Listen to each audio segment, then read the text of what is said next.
Back to order. We've returned from closed session. City Attorney, will you offer an announcement, please? Yes, Mr. Mayor, there were no reportable actions taken in closed session. Direction was given. Councilman Weber, would you lead us in the pledge of allegiance? Thank you. I salute and pledge.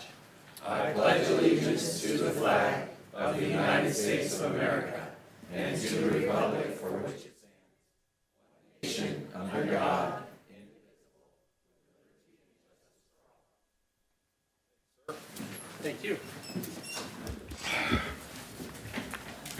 Next item we have is the adoption of agenda.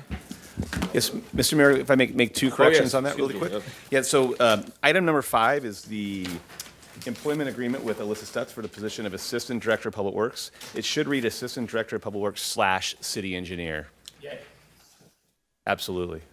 And then on the last page of the agenda, it states that our next council meeting is June 20th. It's June 18th. So a couple just clerical mistakes on that I want to correct. So moved with those clerical issues addressed. Second. Call the roll, please. Motion passes unanimously. All right. Presentations. We have the Hmong American Veterans Memorial Day proclamation. We didn't receive this in time for the actual Memorial Day on May the 15th, so we didn't get it on our council agenda, but we'll have it tonight. I'm going to ask Councilman Goodson if she would read it for us. Yes, indeed. I'm going to read it here. Yeah, right there. City of Oroville Resolution Number 9258, Hmong American Veterans and Memorial Day. Whereas, beginning in 1961, the United States Central Intelligence Agency recruited thousands of Hmong to fight against communist Lao and North Vietnamese Army regulars in Laos. During the Vietnam War from 1961 to 1975, Hmong soldiers played a crucial role in aiding the United States military effort, serving alongside American soldiers and providing vital intelligence, communication, and combat support. And whereas Hmong soldiers demonstrated remarkable bravery and dedication, risking their lives to defend democracy and freedom, and many made the ultimate sacrifice in service to our country. And whereas, although Hmong soldiers died at 10 times the rate of American soldiers in the Vietnam War due to the covert nature of America's war effort in Laos, the sacrifices and service of the Hmong and Lao veterans are still largely untold. And whereas thousands of Hmong soldiers' families were evacuated to a United States air base in Thailand in order to escape vengeance by communists of Laos and Vietnam. And after the conclusion of the war, thousands of Hmong soldiers were victims of retribution and atrocities by Patho, Lao, and North Vietnamese, causing hundreds of thousands of Hmong to flee to neighboring Thailand as refugees. And whereas approximately 50,000 Hmong veterans reside in the United States, and 150,000 Hmong and Laotian-born children have graduated from United States schools. However, little is known or taught about the Hmong history or their honorable service and contributions to the United States. And whereas the city of Oroville expresses its gratitude to the Hmong American community for their immeasurable contribution and encourages all residents to take a moment to remember and to honor the Hmong soldiers and veterans who have given their lives in service to our country so that their sacrifices are never forgotten. Now, therefore, the city of Oroville hereby recognizes May 15th, 2024 as Hmong American Veterans Memorial Day, a special time to promote, publicize, and increase awareness of the importance of the Hmong in United States history and to commemorate and reaffirm our commitment to respect and honor these men, women, and children who served the United States with loyalty and bravery, passed and adopted this 4th day of June, 2024.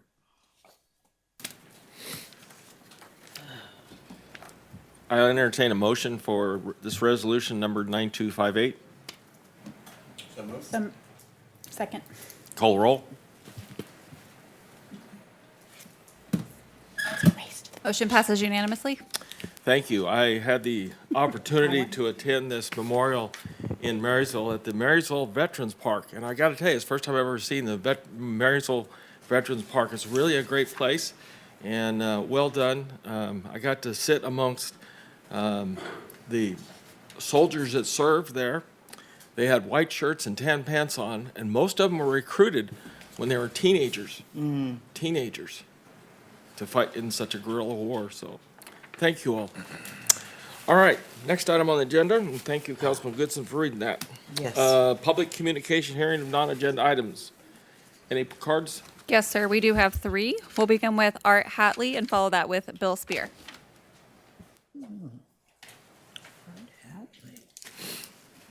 Welcome, Councilman Hatley. Good to see you, Art. I see all of you. Mr. Mayor, Vice Mayor, Council, and even Scott Huber. I'm here today, and believe it or not, I don't have one negative thing to say. What I want to do is tell you a positive, and it's about a business in town that I was fortunate enough to get to go into. I needed some metal. I had a project going. First place I went to, I needed 6 feet of steel, and they wanted to sell me 40 feet. That was as small as I could get. So I went to the second place. This is what customer service is about. I went to the first building and walked in. Of course, it was the wrong building, but I was met by the young lady behind the counter with a smile. She was very pleasant, wanted to know what I needed, and I told her. She directed me. Now, when I say directed me,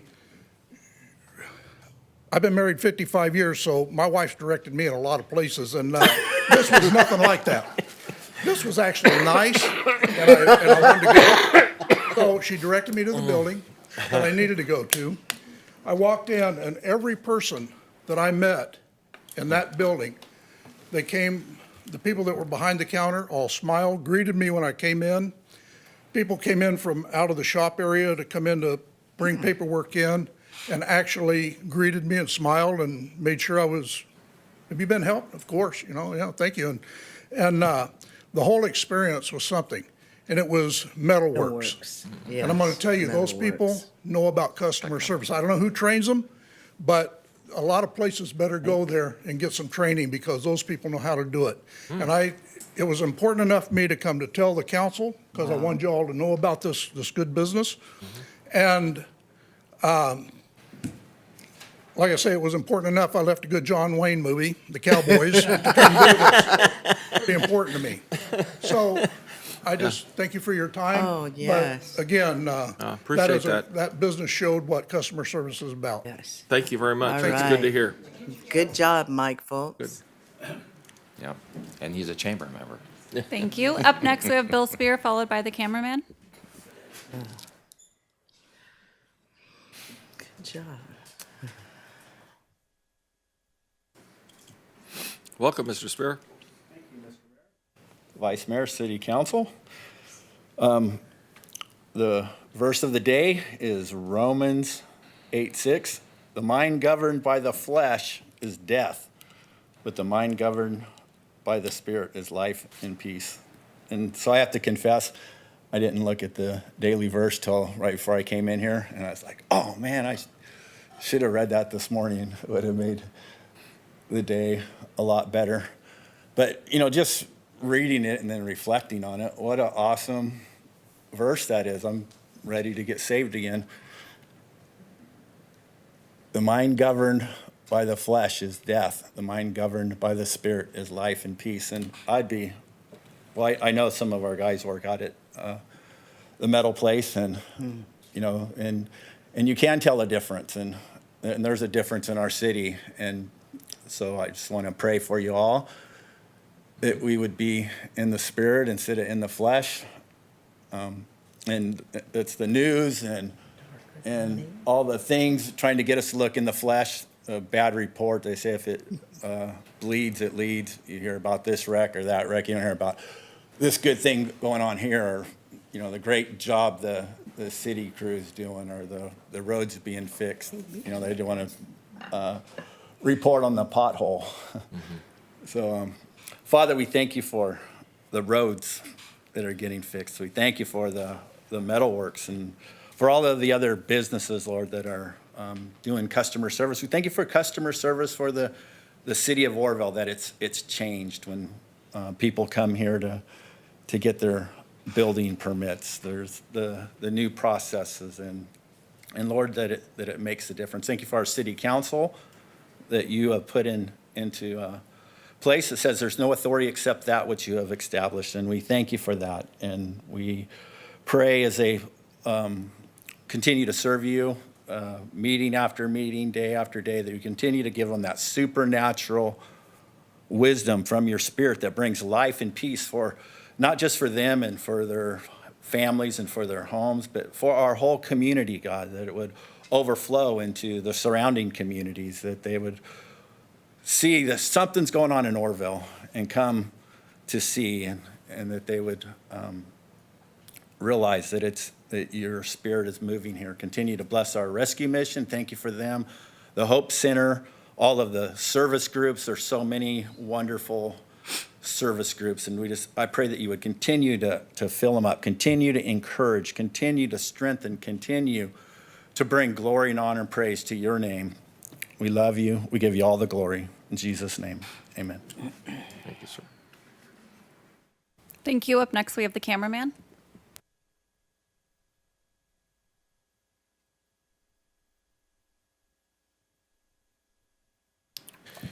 Welcome. Good evening, Orrville City Council. A few meetings back, I did mention one of my public records requests in regards to any invoices paid to the expert in regards to that expert opinion. I mentioned a few meetings back. Finally got a response back, and that there are no records that exist to that request. So it leaves me wondering here, there could be generally no records that exist, but the only way I think that's possible, because, in this day and age, ladies and gentlemen, every penny counts. So I find it hard to believe that this expert, just out of the goodness of his heart, came up all the way from the, I believe, Stockton area, which is quite a drive to our little city, just to measure the length of a curb for free. There's gas, there's hours, billable, material there. So the fact that there's no material, no records relating to my request leaves me to believe either he did that for free or they paid him in cash on the spot, so there needs for no invoice. But I find it highly doubtful that there's absolutely no records that exist at all. Maybe I just need to rephrase my request different and look a little harder. But the fact that no records could exist, I just find that for someone that charges about $200 an hour, hard to believe. Now, finally, my other item tonight is last Friday we finally closed a chapter in our city's more darker history, if you will, that being the Greyhound bus shooter, Asadi Coleman, was finally sentenced in Butte County Superior Court to 74 years and 8 months in a state prison. I believe that sentence definitely suits the need of the public for safety. Mr. Coleman, and through my experiences talking with him at the jail, he definitely is someone that should be locked up. He is, in regards to society, he's someone that is, granted he's on medication now, But do I trust that he can maintain that outside of custody? Absolutely not.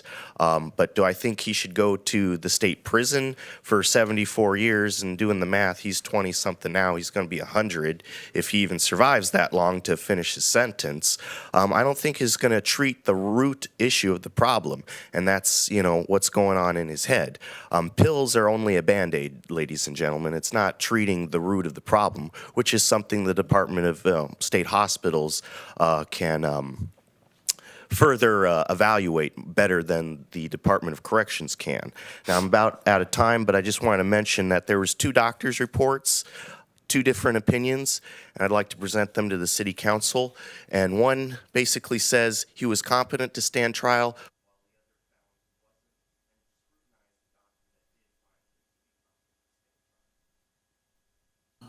Thank you. I would have made more copies, but Okay. let's go, Brandon. You can have it. I will make sure that each of you get a copy via you. email after the meeting. Is that the last of the cards? That is the last of my blue speaker cards, sir. All right, thank you all. Just a reminder, we'll have a non-agenda items opportunity at the end of the meeting tonight. Reports and discussions, council announcements and reports. Anybody, councilman reports? Councilman Johnstone. Initiate a conversation for future with the Oro Dam Cruisers and Sarah Noland, maybe even Brian to, and Cody, maybe even out at the airport, to possibly set up a community picture night, drive-in movie night. I know they did one in Chico. And I think that would be a great community event for Oroville. I think it would bring in some just community togetherness. So I'd like to entertain that and see what we can come up with. I second. Okay. Thank you. Yeah, I'll touch base with you. I'll get some contact information. We can reach out. Awesome, thank you. Okay. Vice Mayor Smith. Thank you, Mr. Mayor. Yesterday, I observed what appeared to me to be an impaired driver. And, I hope everyone calls those in, reports them. I was sitting at the intersection of Feather River Boulevard and Oro Dam, making that call, a non-emergency call to OPD. And then we made the left-hand turn, started going east on Oro Dam. A half a mile up, an officer whips around and makes contact with that individual. So I just want to say thank you, OPD, amazing job. Because you always wonder, when you're calling in that impaired driver that you're seeing on the freeway, I bet you they got away. Yeah. Well, not in Oroville. Awesome, job. thank you. Thank you very Appreciate that. much, sir. Thank you. Good job. Good job. Councilman Weber. Thank you very much. I got a few items, if you don't mind. First of all, I've got some flyers here, and there's also flyers in the box over here if you guys are interested. This is for a town hall community input meeting that's going to take place next Monday night, July the 10th, or June the 10th, rather, at the State Theater. So I was contacted by Sheriff Honey and Chief Administrative Officer Andy Pickett and Assistant Chief Administrator Officer Megan Jesse about the potential for us to they wanted to come into the Oroville Community Development Coalition meeting to present about this proposed 1-cent sales tax increase that they're floating the idea countywide.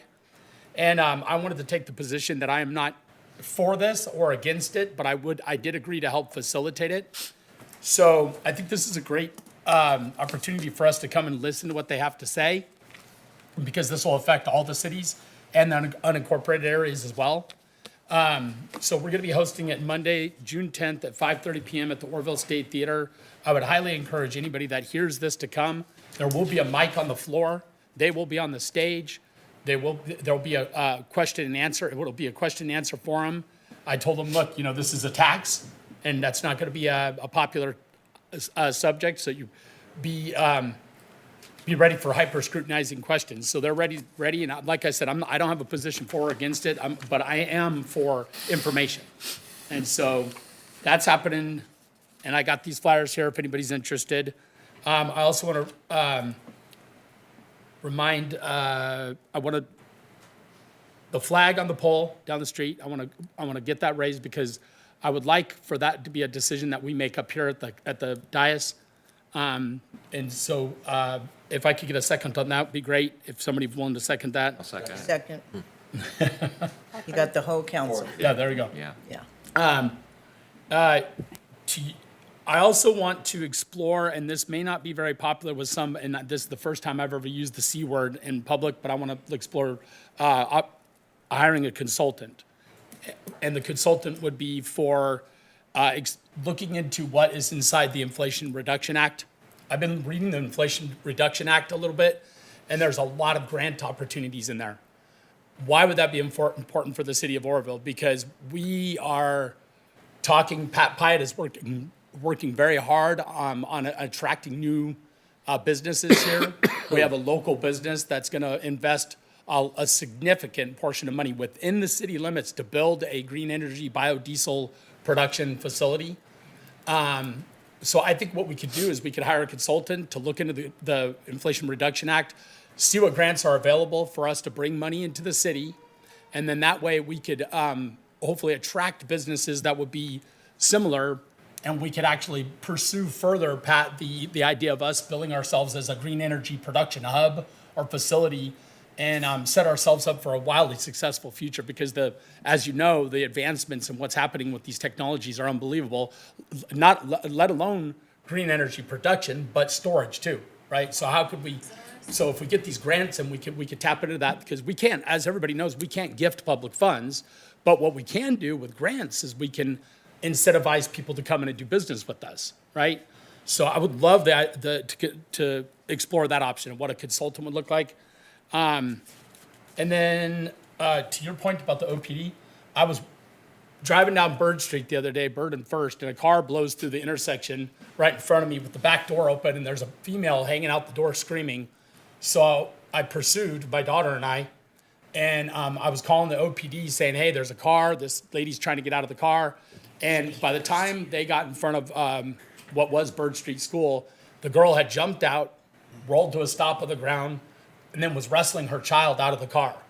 And we pulled over, and I got out. I'm on the phone, and the dude sees me walking up, and he runs and jumps in his car and takes off.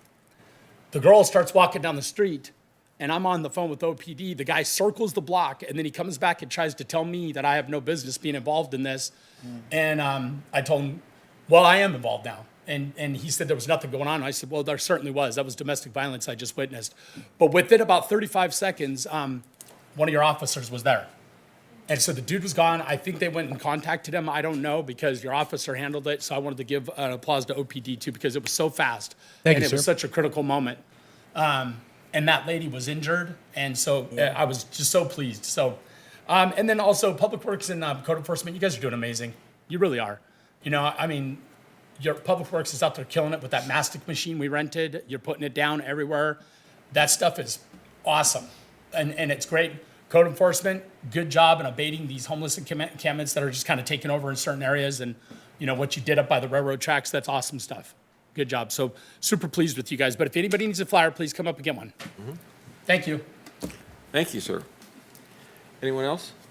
Don't see anybody in the queue. I'm going to add a couple items that happened since our last meeting. I was asked to meet with California Water Service, local officials and their company, and they just want to inform that their rate increase that was requested 2 years ago hasn't been approved by the PUC, and they'll be coming forward with that here soon in the near future. At the same time, it's 2 years after, and they'll be asking for another rate increase. So it's confusing. And I just ask everyone to pay attention to the situation. They're stuck with because the POC did not issue any rulings for 2 years based on COVID and some other reasons. So just pay attention to that and realize what they're trying to do. And they're just trying to reach out to the city to understand why they're asking for another rate increase when they haven't got the other one approved. It's just an informational item. Also, we had a nice meeting with the Department of Water Resources personnel that provided a license briefing. You may have more information about that. It was available to a great length of historical issues in the relicensing that goes all the way back to 2005, 2004. Ralph Torres was in the meeting, and I was in shock. I didn't know.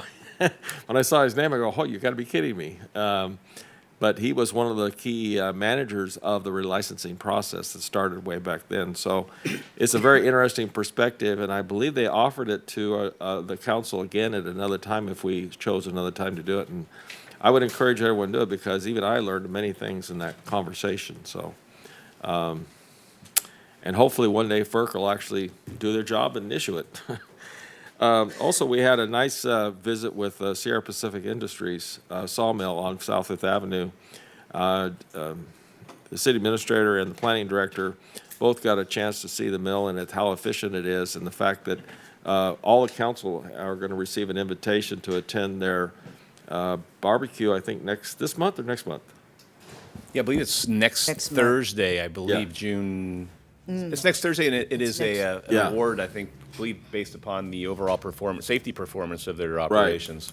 For a company such as that to receive an award from OSHA, it's one of the top 60 companies in the state receiving this Triangle Award from OSHA, and it's the only sawmill in all of California that's receiving this award, so it'd be a significant event. So I encourage all the council members, if you can, to attend that barbecue luncheon. It'll be down at their facility in their brand new truck shop that they just expanded and enhanced. That's all I have. Staff reports, administration reports. Sure. Oh, Councilman Goodson, go ahead. I was just thinking back to when I went to the barbecue. And along with that, if anyone plans to attend, you're going to get a great tour. But I would caution you not to wear stilettos. That's correct. You better wear tennis shoes. You got to climb a lot of walkways. And that mill has really achieved an amazing efficiency. A raw log that comes into the mill, 5 minutes later, it is a cedar fence post, dog-eared cedar fence post completed. It's amazing. It's a pretty amazing, Yeah. efficient operation. So it's just a great asset for our community, and we should reach out and I encourage all the council members with their invitation to attend. One thing I did miss, and maybe Councilman Weber can give us a briefing on the community workshop we had with the youth at the, if you'd mentioned that. Sure. Are you asking me to give a? 29. Yeah, please. Okay, thank you. I'm sorry. My mind was occupied. Yeah, thank you very much, Mr. Mayor, and everybody that attended our community education workshop that we put together. I think went very well for our first go-around. That we had a decent attendance. There was connections made, resources there. The community education workshop was basically, the idea was to tie or unite to unite school-age children with entities in our city that provide services. And so it was a great event. The mayor attended, vice mayor attended, Councilmember Johnstone attended. They all said some really excellent stuff. There was opportunity to connect, and I got great feedback for it. So, Mr. Mayor, thank you very much for giving me the opportunity. Good idea. All right, administration reports. I have a couple quick things. First of all, the last council meeting, your council directed staff to come back with a resolution to essentially unwind the fluoride in the water that is currently infused into the water that Cal Water provides. And I know there was some comments made that evening that there'd be some experts out there that would provide the council with additional information if the council so desires. I was reached out by some fluoride experts that work for UCSF at the School of Dentistry. And if the council wishes to hear some more information on what some of the benefits are for having fluoride in the water, I can certainly bring that back. If not, I will proceed as directed.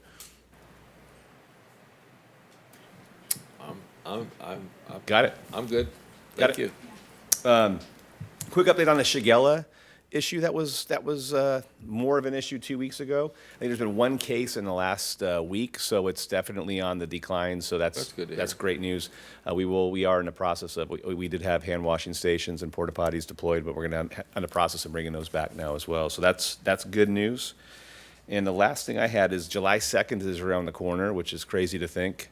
I wanted to touch with the council to make sure if there was a desire to continue that meeting. I know sometimes July 2nd falls on the first meeting in July falls very near to the 4th of July, and council members may be out of town. July 2nd is on a Tuesday, obviously, and the 4th of July is on a Thursday. So it doesn't seem to be a conflict, but if there is a conflict with the council, I can bring back a resolution if there is a desire to not have that meeting for whatever reason. Personally, I'll be in Idaho. Family reunion. Family reunion. You will be out of, everyone else available? I'm available. absolutely. Okay. Yeah. All right, Great, we'll keep it on calendar. okay. That's all I have, thank you. The other departments. Fred's, looks like he's pushed his button first. Good evening, everybody. I just wanted to give a real quick monthly summary of what Public Works has done this week. I'll start up at the airport.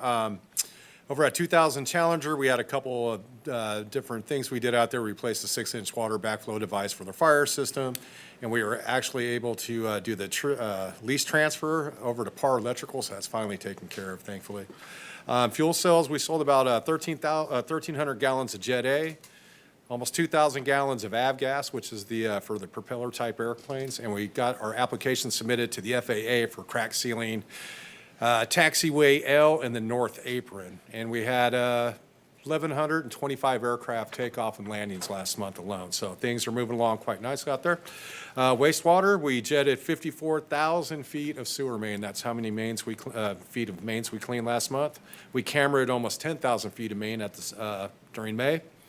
We root treated 3,900 feet of main, primarily in the downtown area.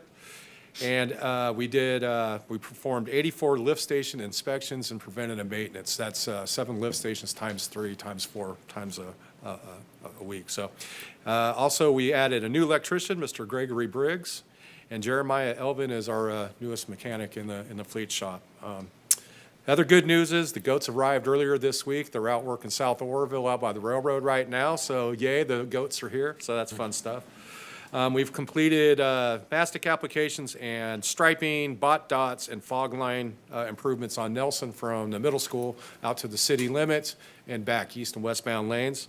We did about 9,000 square feet over on Fifth Avenue for crack sealing mastic from Mitchell to Montgomery. And we've completed about 9,700 feet of striping throughout the city. So Public Works has been pretty busy.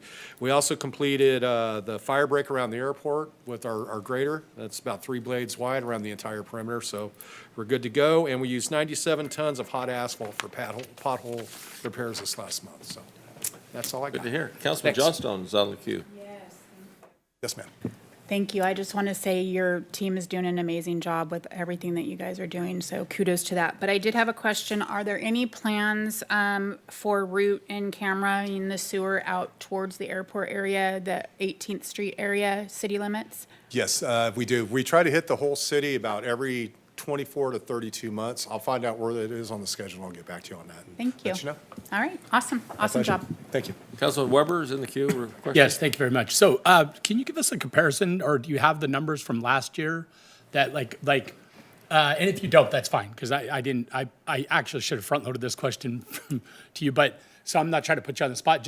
I'm just curious, because I know the numbers are more than last year, what you're doing this year, but for the sake of the public, I think that would be kind of cool if we knew, because I know that you put down a lot of asphalt this year, way more action this year than last year, because obviously this is a hot button topic with the public, our roads, drivability, all that stuff, and you're doing a great job. You guys are doing a great job. I appreciate it. And we just began. We've still got all these months left to go, so it's really going to be, we're going to have a banner year. But if maybe the next meeting, maybe you could have a comparative number perhaps, and if you don't have that data, that's fine too. I'll see what numbers I can come up Okay. with. To build on that a little bit, I know we had a record-breaking year in April putting asphalt down. There's a couple reasons, but the team was really organized and getting out there doing potholes with hot asphalt with our new grinder and our paving machine, but the weather was really favorable for us as well this year. So we got an early start and we had a record year. And I will see what I can come up with as far as data for last year and report back to you guys. Thank you. Thanks. Are you in the queue? Yes, I am. All right. Question. I was just curious, who is in charge of the covers and the maintenance of the grates that are around the city? They don't lay flat, nor they kind of roll around, and you find some in the middle of the street. So, That's a little tricky Is of a that- question because there's a couple of variables there. It depends on what utility it is and what part of town it's in. It could be a county facility, it could be a storm drain, which would be us, obviously, or a sewer, depending on where we're at in the city. It could be a water lid for a water valve, which would not be us, but It's the covers all over the city Okay. and county. I mean, it would really, I guess there's no easy way to say, to specify that. If it's in city limits and it's wastewater or drainage, it's us. If it's gas or somebody else, obviously it's a different utility. There's a lot of manhole lids that are walking and wobbling and valve boxes. Okay, I'll look into it. thank you. Thanks. Mr. Belcher was up next. Give you our numbers for May. First, good evening, Mayor and Council. Hope everybody's doing well. I didn't dress up tonight because I've been out on the street with City Works most of the day today. My team is completing a 40-hour Module 3 class with the California Association of Code Enforcement Officers. So they're stuck in the office and I'm out on the street. So anyways, for the month of May, total active cases was 305. We closed 382 cases and opened 455 new cases. That's an inflated number because of all the fire inspections that are going on. We are getting a lot of compliance from property owners, getting their weeds cut and getting fire breaks put in where needed. We towed 20 abandoned vehicles, hazardous vehicles off streets and private property. We issued 7 stop work notices for building code violations due to contractors doing construction without a permit. My City Works team abated 19 locations with graffiti that had graffiti on it. We opened 13 multifamily cases. These are apartment complexes that are having issues, whether infestation issues, mold issues. We opened up 182 public nuisance cases. Again, a lot of that is inflated because of the fire inspection this time of year. Other than that, everybody's doing good. A lot of training going on, keeping people trained on hydration right now because of the change in temperature, keeping water in them and keeping them safe out in the field. We did serve a couple of abatement warrants in That's what I wanted. Southside, and those were both interesting. We had a gentleman decided to catch his vehicle on fire. The vehicle had ammunition in it. Ammunition was going off. My team actually reacted very well through their training. They got out of the area, which was always smart. Called the police, and I want to thank OPD for tracking the responsible person down and taking him into custody for his actions. Thank you. You much you. appreciated. And that house continues to remain boarded? Yeah, we and, boarded it up again today, booted some people out of there. The back door, huh? Yes, I and the saw other that. location, the Fallbrook one, they've managed to lock the gates out. There are people inside there. We got them out once, boarded it back up, but they've made Right. their way back in there. So we'll deal with it. It's a daily Thank you, thing. appreciate that. Ongoing struggle. Yeah. Patrick, anything to bring? Oh, okay. Anyone else? Jess, Oh, Jess, go ahead. I'm sorry, I didn't see you over there. Good evening, Mr. Mayor, Mr. Vice Mayor, ladies and gentlemen of the council. Just want to let you all know that this Friday, we have an officer graduating from the Butte Law Enforcement Academy. Hunter Lee previously served the department as a municipal law enforcement officer.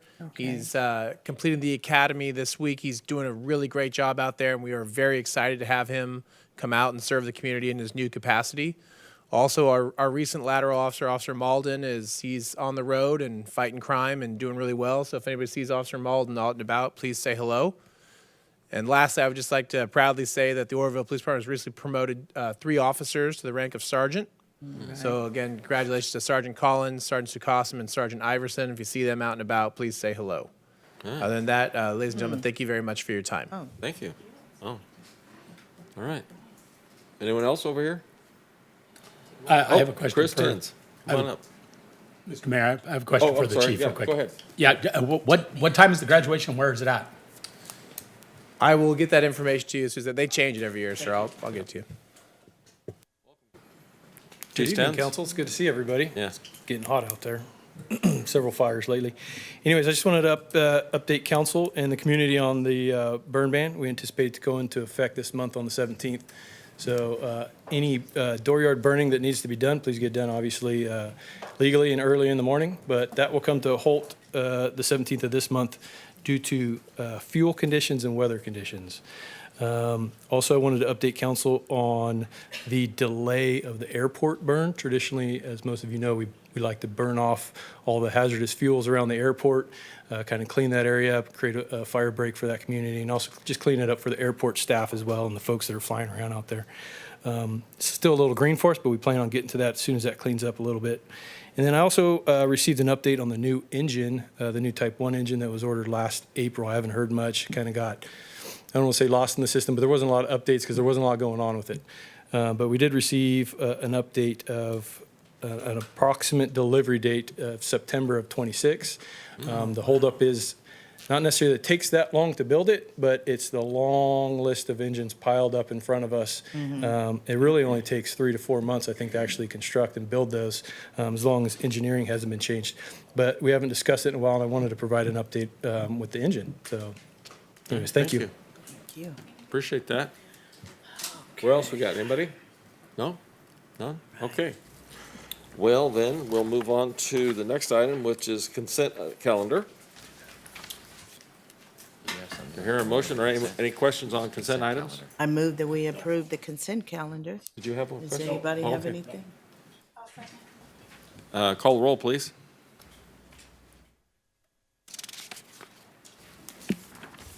Motion passes unanimously. Thank you all. Next item, regular business. Yeah, Mr. Mayor, if I may, we had 4 public hearings scheduled that were slated for 5:15. If we could jump to. We'll jump over to those. All right. We're going to jump to the public hearings at 5:26 or 20:23. The first one is item number 10, Public PM Edwards Mini Storage Project at 2560 Feather River Boulevard, zoning amendment ZC 24-01, establishment of mini storage overlay for the MSO district. Wes? Us planners like numbers and acronyms. That's Boy, no why you had to kidding. read You got it. I opened the public hearing at this time. So this item, last meeting on May 21st, the council heard a presentation by planner Christina Heredia, and it signaled its intent on the first reading of the ordinance to create a mini storage overlay at 2560 Feather River Boulevard, next to the new Tractor Supply. Today, we bring you the second reading of this ordinance and recommend approval. This public hearing gives the public an opportunity to comment. Do we have any comment cards on this item? None received, Mr. Mayor. Council have any questions? Then I'll look to take the action requested. Do I hear a motion? Motion to approve. Okay. Motion to approve, all right. Second. Call the roll, please. Motion passes unanimously. Item number 11, under public hearings, appropriations limit adopted for fiscal years 2023 to 24 and 24 to 25. Who has this? Ruth? Yeah, that's me. Good evening. You just heard about this in May. We had to restate our appropriation limit from 2 years ago. Now we're doing 1 year ago and then the current year. So we'll be square with the auditors, but this is just an annual exercise to make sure that our expenditures don't exceed our appropriations limit, and we're well under, so we're good. Any questions? Do we have any comment cards? We do not, Mr. Mayor. Great. Then I would entertain a motion. I move that we adopt resolution number 9264. I'll second. Call the roll, please. Motion passes unanimously. Thank you all. Item number 12 is the 2024-25 preliminary budget. That's me again. Good evening, Mayor Pittman and council members. So what you have before you is the preliminary budget. We're going to have another reading of the budget on the 18th to adopt it. But just want to go over some highlights with you this year. The biggest highlight is 2 weeks early, so it's earlier than last week. So that was quite an accomplishment, but we hope to keep hitting that deadline and just get it running smoother and smoother every year. Every year I say it's going to be easier next year, and hopefully it will be. We are still implementing payroll software, so that hinders us a lot, but anyway, so the major highlights this year is we needed to appropriate $1.5 million of the fire contract over to the district tax fund. We were $687,000 short in the general fund from it last year, as we spoke about during the mid-year review. And then the increases, we put $1.5 million into the district tax fund to pay the fire contract this year. They had a scheduling change. It's just getting really tight, as I mentioned last year. It's really tight in the general fund, and we implemented the comp study, and we put some things in the general fund, like $100,000 for a lobbyist, and things like that we needed to do in the general fund. So that's in the district tax fund. I wanted you to be aware of that this year. And also in the district tax fund, I know last year we bought a fire truck for $1.2 million.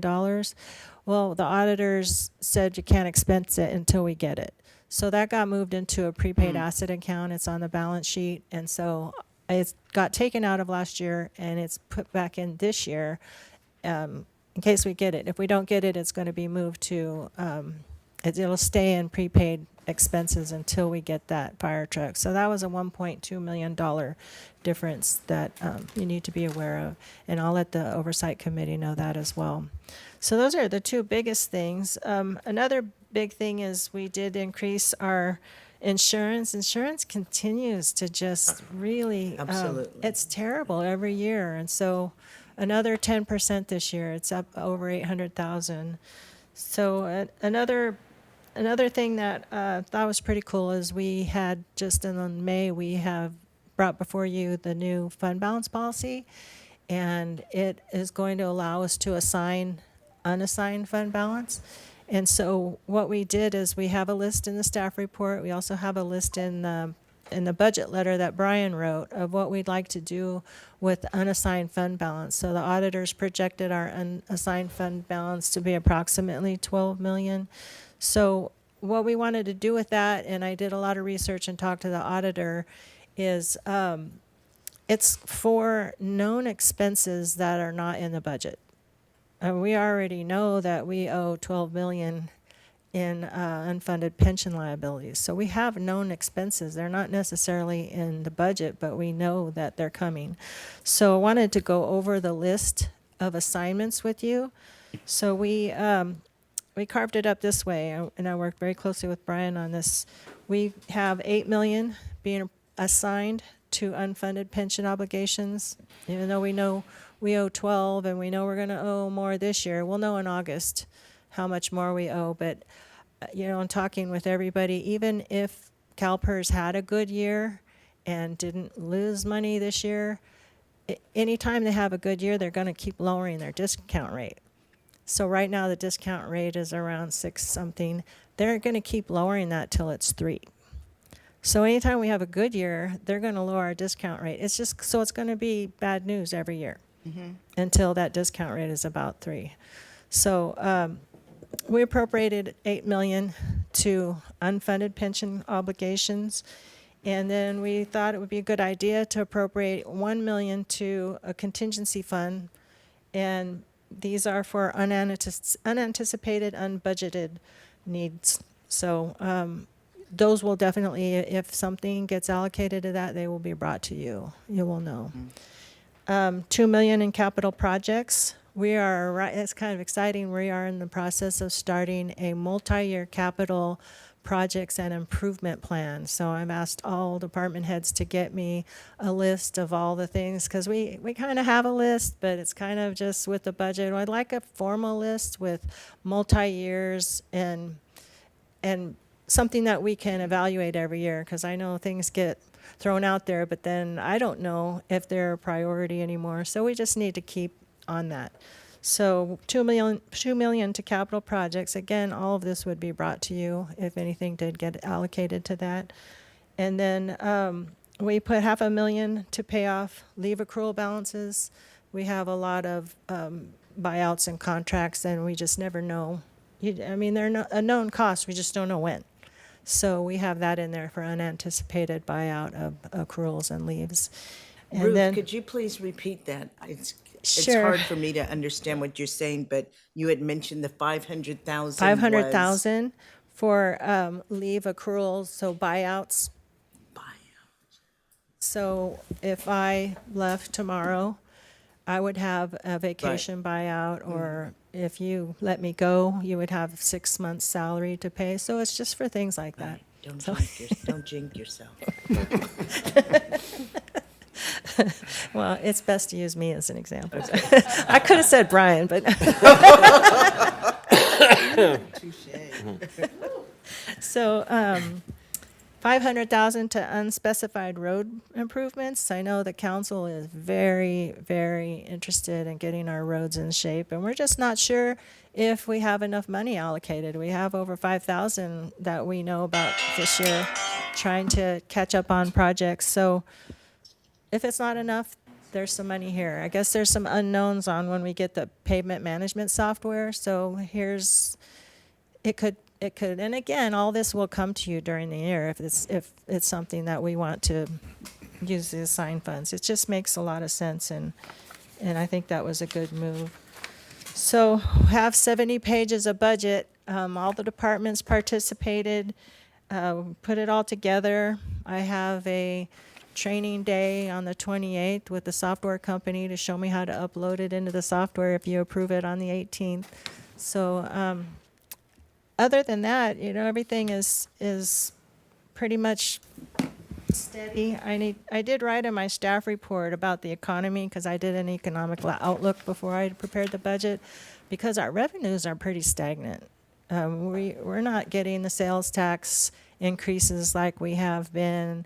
They're very stagnant. If not, they did go down a little bit. Yeah, a little bit. But so this one sentence I really like is I got from our economic people. They said the outlook reflects no imminent recession, with softening of the economy occurring into 2024. And we're seeing that. It's a very soft economy, but followed by slow but gradual growth. So none of the growth that we've seen in the past, the sales tax was just increasing, and every year it's just very going to be slow and gradual going from here.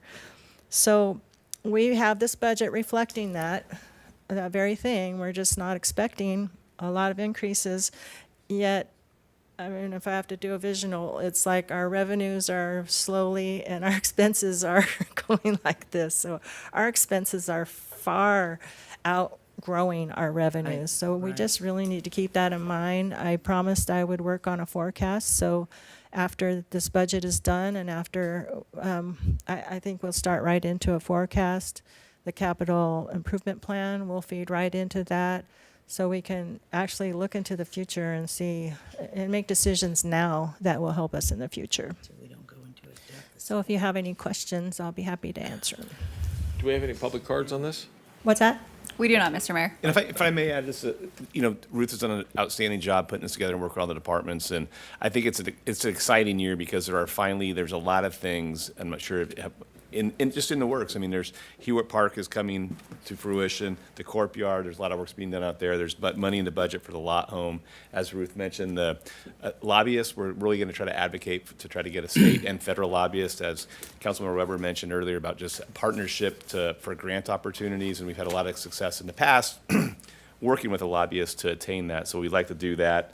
From a roads perspective, Highway 162, that's in the works right now. Ophir Road's going to be done this summer. Montgomery the roundabout on Montgomery Street's going to happen, if not this summer, this fall. A lot of work still on Table Mountain and Washington.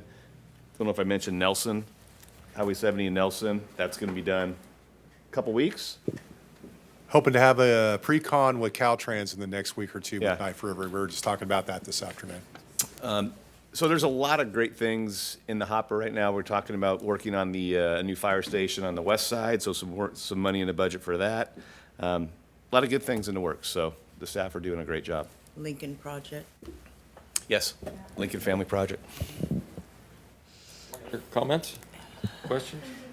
Thank you. Oh, Councilman Weber's up.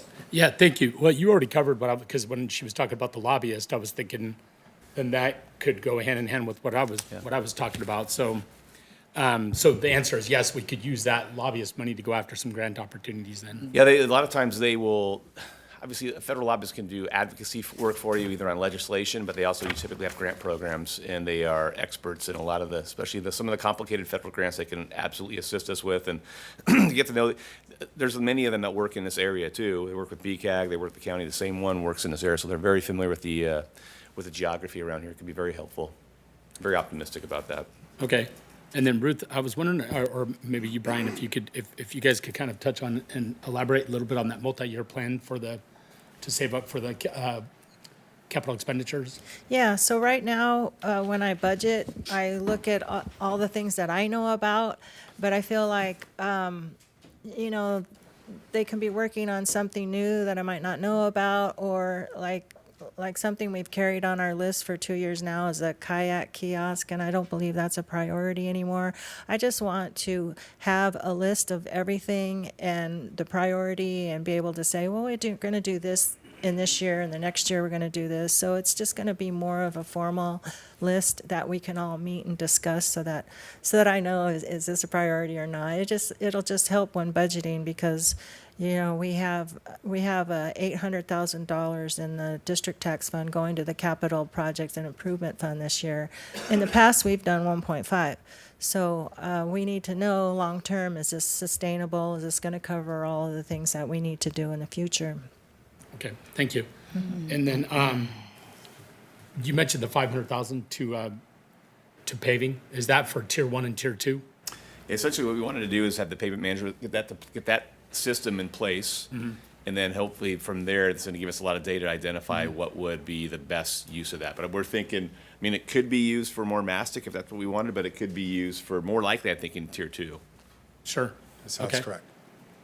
Is that what you were thinking too? Yeah, with the PMP, the PCI score and the rating, it's really going to be able to give us a good idea of what's the best way to spend that money. So It should. I mean, it could identify small projects, and again, it's going to be great because we're going to be data-driven instead of just reactionary, so we can be more methodical in our planning. And if it identifies some small areas that are $50,000, $60,000, $70,000 projects, we can come back to the council and say, hey, we have $500,000 assigned for this. Can we allocate that to these areas? Well, that's great, because that's on top of what we get budgeted from the state, right? So that's separate, above and beyond. So that's so this is great news, because this will allow Mr. Mayo and Wade and the crew to actually really get after. Well, quite frankly, you guys are getting after it right now, because we shifted over that 200,000 a couple months ago. So now you're leveraging that money. So, and that's exactly what we wanted to see. So good job. This 500K will do the exact same thing.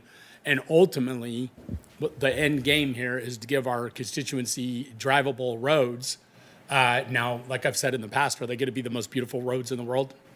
No, but they're going to be way more drivable than they currently are in so many ways. I'm really looking forward to your plan with Washington in the interim as we look at that grant money, you know, to kind of fix up some of Washington as well. And I know you got a plan. yeah, we're going to start working out there soon. We're wanting to get school out for the summer, kind of settle down, and then we have some plans out there. So we're gonna hit on that. I think this time next year we're going to have probably a little bit different of a conversation, because we're going to have the PMP and the PCI score for a good 6 months. We're going to have a real opportunity to digest what the information, what the data is actually telling us and suggesting. We can actually start building some good plans to spend that money really coherently and get it the best bang for our buck. So it'll be really interesting this time next year, because we'll have some actual good intel. Yeah, I'm just absolutely thrilled with what's going on. Good job. I'm excited for this year and going into this next year. Thank you very much. I just wanted to make a distinction that the 500 is not a budgeted item. So we try to budget expenses with ongoing revenues and match them. This is a fund balance assignment. So if we use this, it will be reducing our fund balance. Okay. Thank you. Yep. Vice Mayor Smith is on the queue. Thank you, Mr. Mayor. a follow-up to an item that was budgeted a couple of years ago when the Portland Lose, and that is the kiosk out at Bedrock Park. I don't know if anybody's prepared to give an update with that, but where are we at with that? I do not have an update on that. I will get back to you soon on that. All right, yeah, I'd appreciate it, because that's, I think, one of those projects that's kind of, feels like it rolled off the map, maybe. Yes, that's why we need to, yeah, exactly. So, but I would assume that funding, that money that was budgeted is still probably, It might be a priority in a few years, but it was not a priority in this budget. So that could be, to Ruth's example, that could be in the capital project fund or in the capital the $2 million that we have assigned in the capital. But it is not budgeted this It's year. not specifically budgeted, but we're trying to fund future capital needs that we're aware of. right, because that isn't, something needs to be done. That's kind of an eyesore in that park. Yeah. We're not going to rebuild it. We need to do something with that ugly. I'm confident we'll get together and Yeah. put a really good list together for you. All right, thank you. Councilman Goodson. So didn't we just, because I remember being there at the Priorities and Goals Workshop? Mm-hmm. And so we're not reinventing the wheel. We already have a list of items, right, from each department. So you would just get together with the department heads and then reevaluate and Yeah. structure the priorities. Exactly. Is that what you're saying? That's what I'm saying. Okay, Yep. thank you.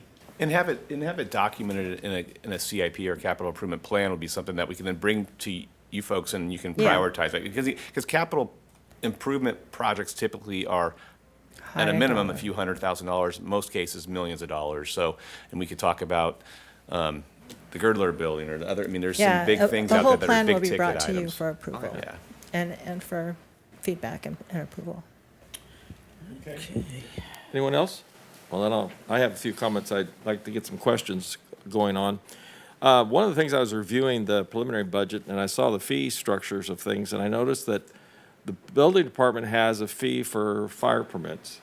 The fire department has a fee for fire permits, and they're kind of different. So I'd like to get that confusion cleared up. To me, Sure. the fire open burning fire permits belongs in the fire department because we're encouraging people to get rid of their fuels that would cause a fire. I'm not sure why it got moved to the building department. I just noticed it's in there, so I thought we ought to, clear up Would you that like idea. me to Just take put it that as a one? task list. You want me to take that? item. Okay. So what happened when we did our master fee schedule, and that is an agenda item on the regular session, so we can talk about it now, or we can talk about it Oh, then? we can go to regular session, that's fine. Okay, yeah, it's part Yeah. of that Okay. agenda item. I'll bring that to that. Okay. Then the next item I have is just the preliminary budget, and I want to say you did a great job in the preliminary budget because it really reads well and it follows through. My issue has always been, and one of the reasons I got elected, is the cost for the fire suppression issues, because we moved to the CAL FIRE contract.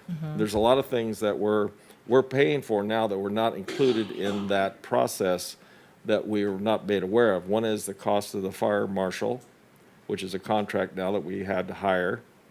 The other is a number of things have happened in the contract now that we're in the middle of it. I believe it's a 3-year contract, if I'm correct. So we're in the middle of it, so we've experienced some issues. And I've got a list here of things. I'll ask for some budget questions that'll be simple to answer. But essentially, I'm looking for a number of items. One is the issue of staff training. CAL FIRE supplying many firefighters that are no longer EMTs. And in our previous operation, we had EMTs of all personnel. Some of these will have to be answered by your fire chief back there in the back room. The worst one that I'm still troubled is moving weed abatement over to code enforcement. That was just a absolute shoved off to that department. And the fire department used to do all the weed abatement inspection services. And the beauty of that was the personnel that would be out there working on a fire would actually know the situations out there and work with the public on getting the weed abatement and fire breaks in place in order. And I know it was added on to Mr. Belser's department, and he's done a great job with it. I'm not complaining but it is a lot of work, and it really wasn't designed for his department to be doing it. Another thing that we used to do in the fire department is fire hydrant inspections. I don't know that we're doing those. It's supposed to be done annually to actually inspect the fire hydrants to make sure they work. And you might think, well, why is that a problem? Well, I'll tell you what, there's a lot of horror stories out there. fire hydrants that you turn on and then they just stop working. And one of them was at the Superior Courthouse. Brand new hydrant installed, and there was a problem with the contractor who installed it. And it flowed water for a little bit, and then it just quit. So, you know, might think it's not a big deal, but it is a big deal. Up on Kelly Ridge one time, there was 3 fire hydrants, they couldn't get the caps off, and 4 houses burned down. So I don't want to see our performance lag behind. We used to do that every year. Every fire hydrant got inspected, or at least tested to make sure it worked. The big issue is we have, under chapter of the California Code of Regulations, we're required to do business inspections of all our businesses, especially fire sprinkler systems. I don't know how many we've done. I've got a question here to let the chief let us know how many that actually been done in the last period of time. And then we do have some new costs that are breaking down to the change in work week that Sacramento decided on us. And I'd like to have a breakdown of that. What is that going to be? And the implementation period of that, which adds to our existing contract. And those are just things that I have a question here. I'll pass this out to all the council members, and I don't look for answers tonight. Okay. But it gives you something to work with to easily answer that question. And Okay. go ahead, Chief. Could you repeat them for me? I'm sorry. I'm trying to keep it all together. Fire Well, I hydrant don't- inspection. Yeah, I don't want to linger long because there's a lot of questions here. Yeah. And really for tonight, I'm not looking for answers, but this is going to give you an idea of perceptions. And the big thing about it to me is the Code of Regulations requires us to do business inspections on an annual basis. My recollection is we used to do about 20 to 30 a month by fire personnel visiting businesses. Is that still an accurate figure? Title 19 occupancy, B occupancy is what, it's not in the contract, but I do have our folks go out and perform those Okay. inspections. They're not doing very many at all. It's not a, let me think how I'm gonna word this. They get done through our pre-planning, Okay. but they're not done at the capacity that they were done before, if Gotcha. that makes sense. So they're done, but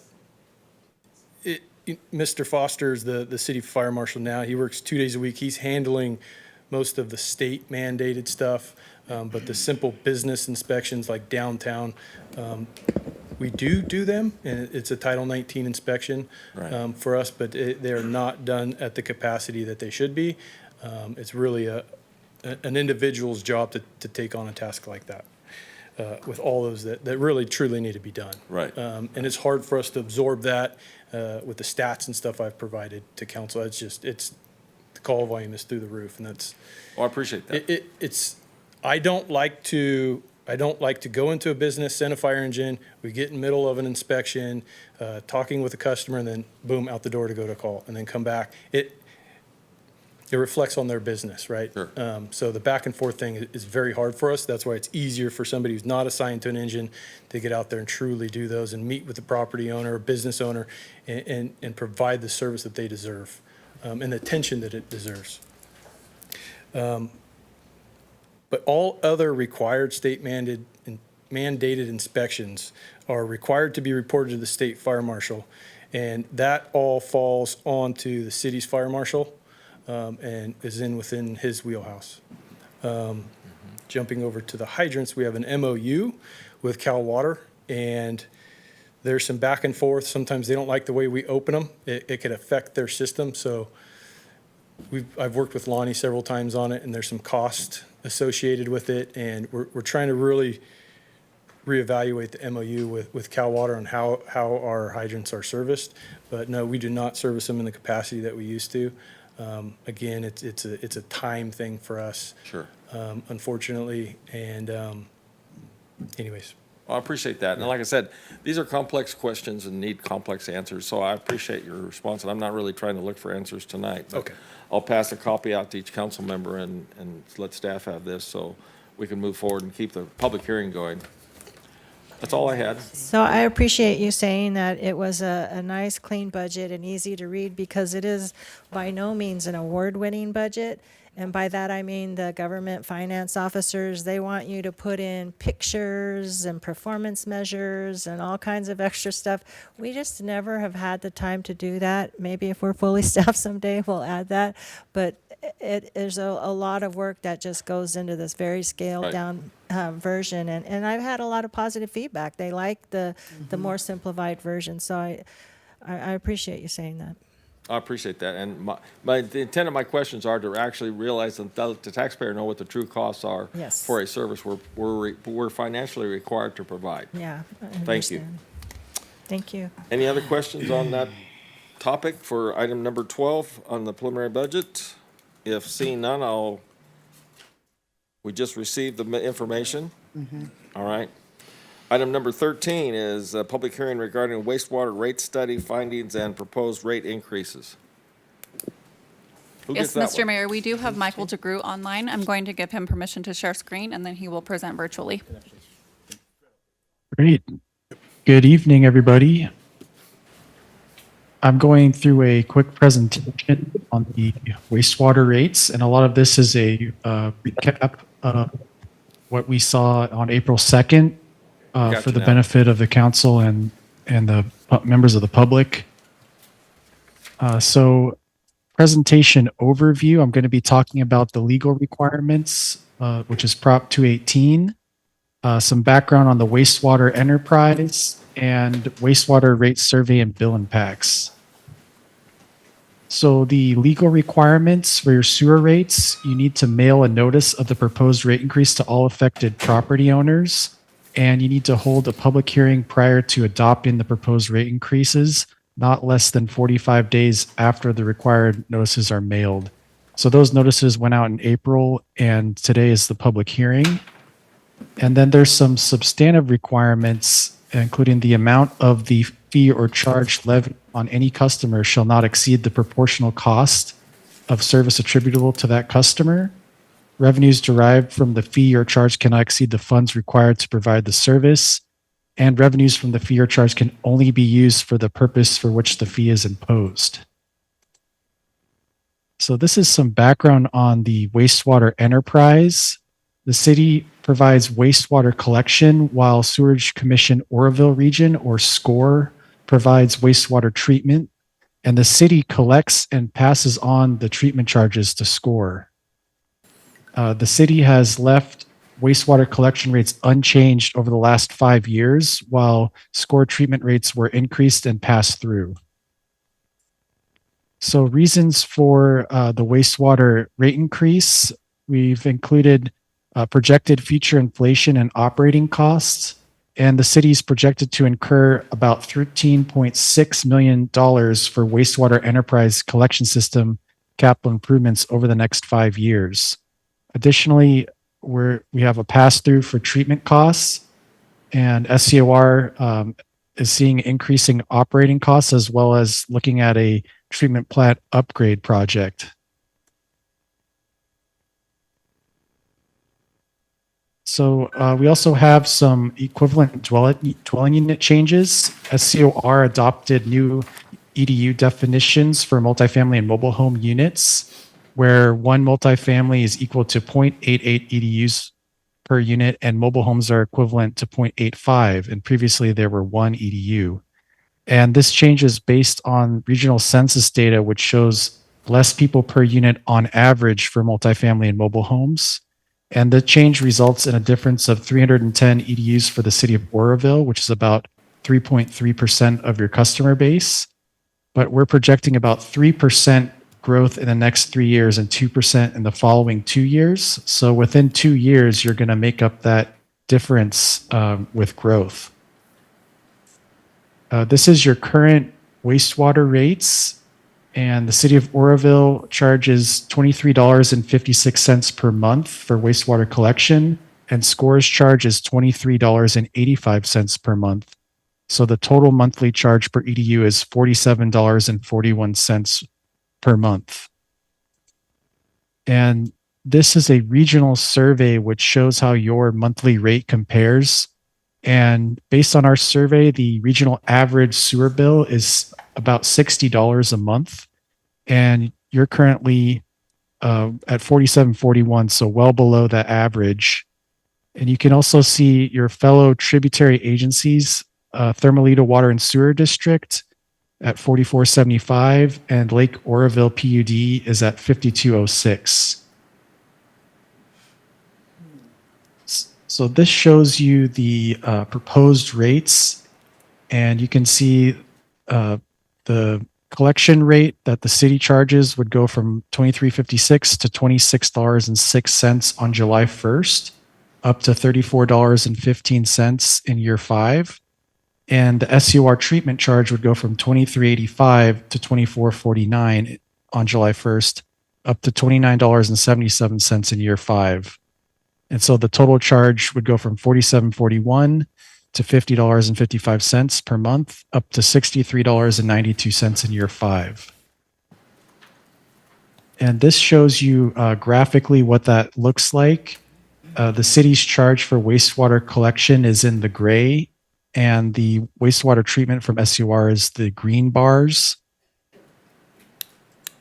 And this slide shows you the impacts in terms of dollar increase. So the first year is a $3.14 per month increase to the total bill. The second year would be a $3.04 per month increase, then a $3.24, $3.44, and $3.65 in year 5. And this last slide shows you the proposed rate increase comparisons for the tributary agencies. And you can see that City of Oroville would go from 4741 up to 6392, and that will be the lowest of the 3 tributary agencies. Thermalito is going to $64.59, and they've already adopted those rates last month. And Lake Oroville PUD is going from 5206 to 6497 for a gravity user.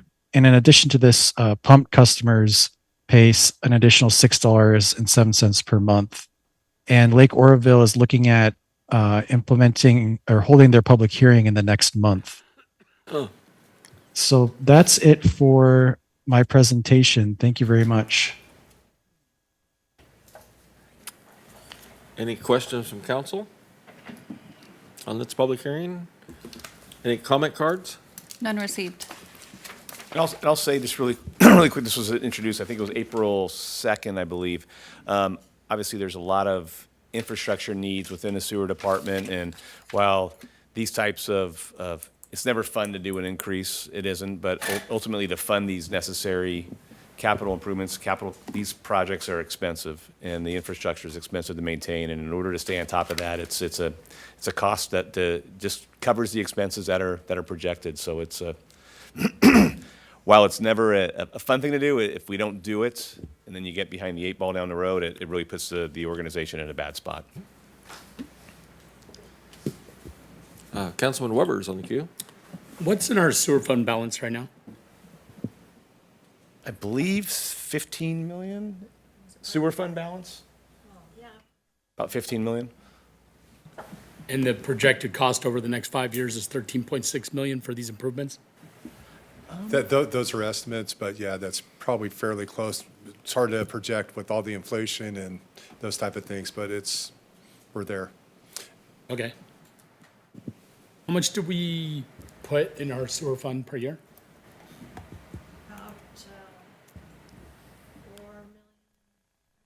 So in terms of revenue, the total revenue for the city is about 2.6 million in 23-24, and about 3 million in 24-25 with the increase. So right now, though, without the increase, we're taking in 2.6 million?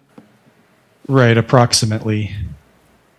So, and we have 15 million in the sewer fund balance. We need 13.6 approximately over the next 5 years. And then, but over that same duration of time, we're still going to be taking in 2.6 without this increase? Approximately? Right. So you're basically looking at the total picture. I can actually share this financial plan here. Okay.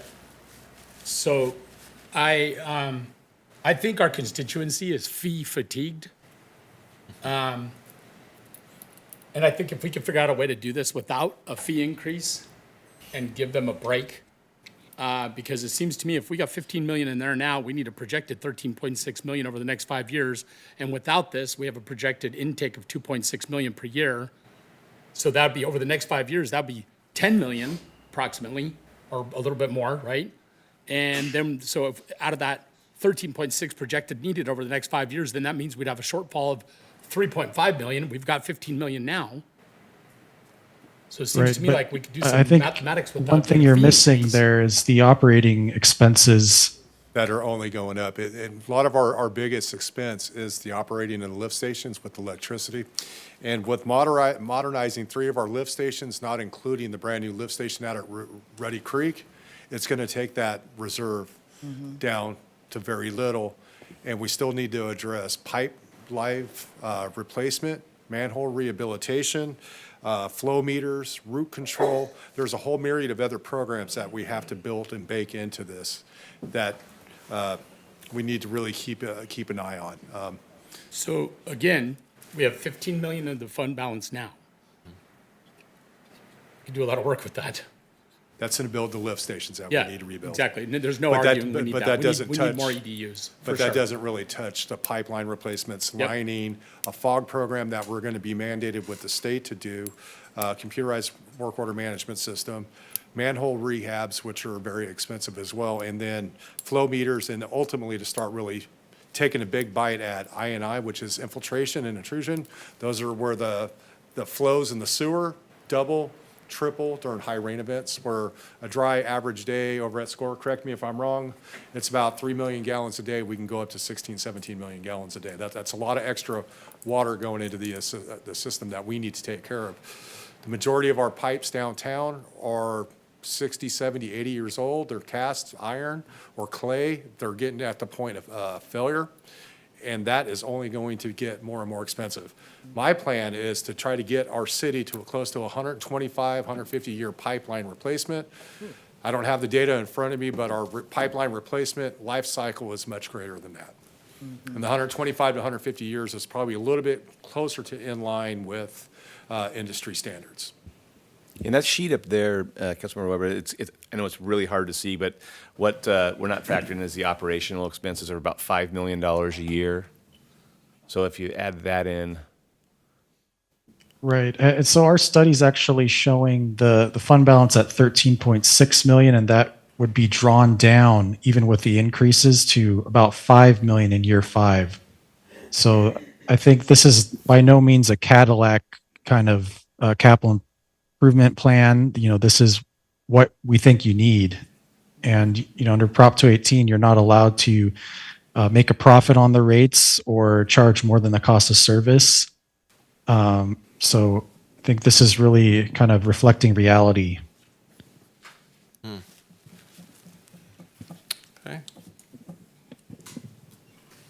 Do you have a question? I'm done. Okay.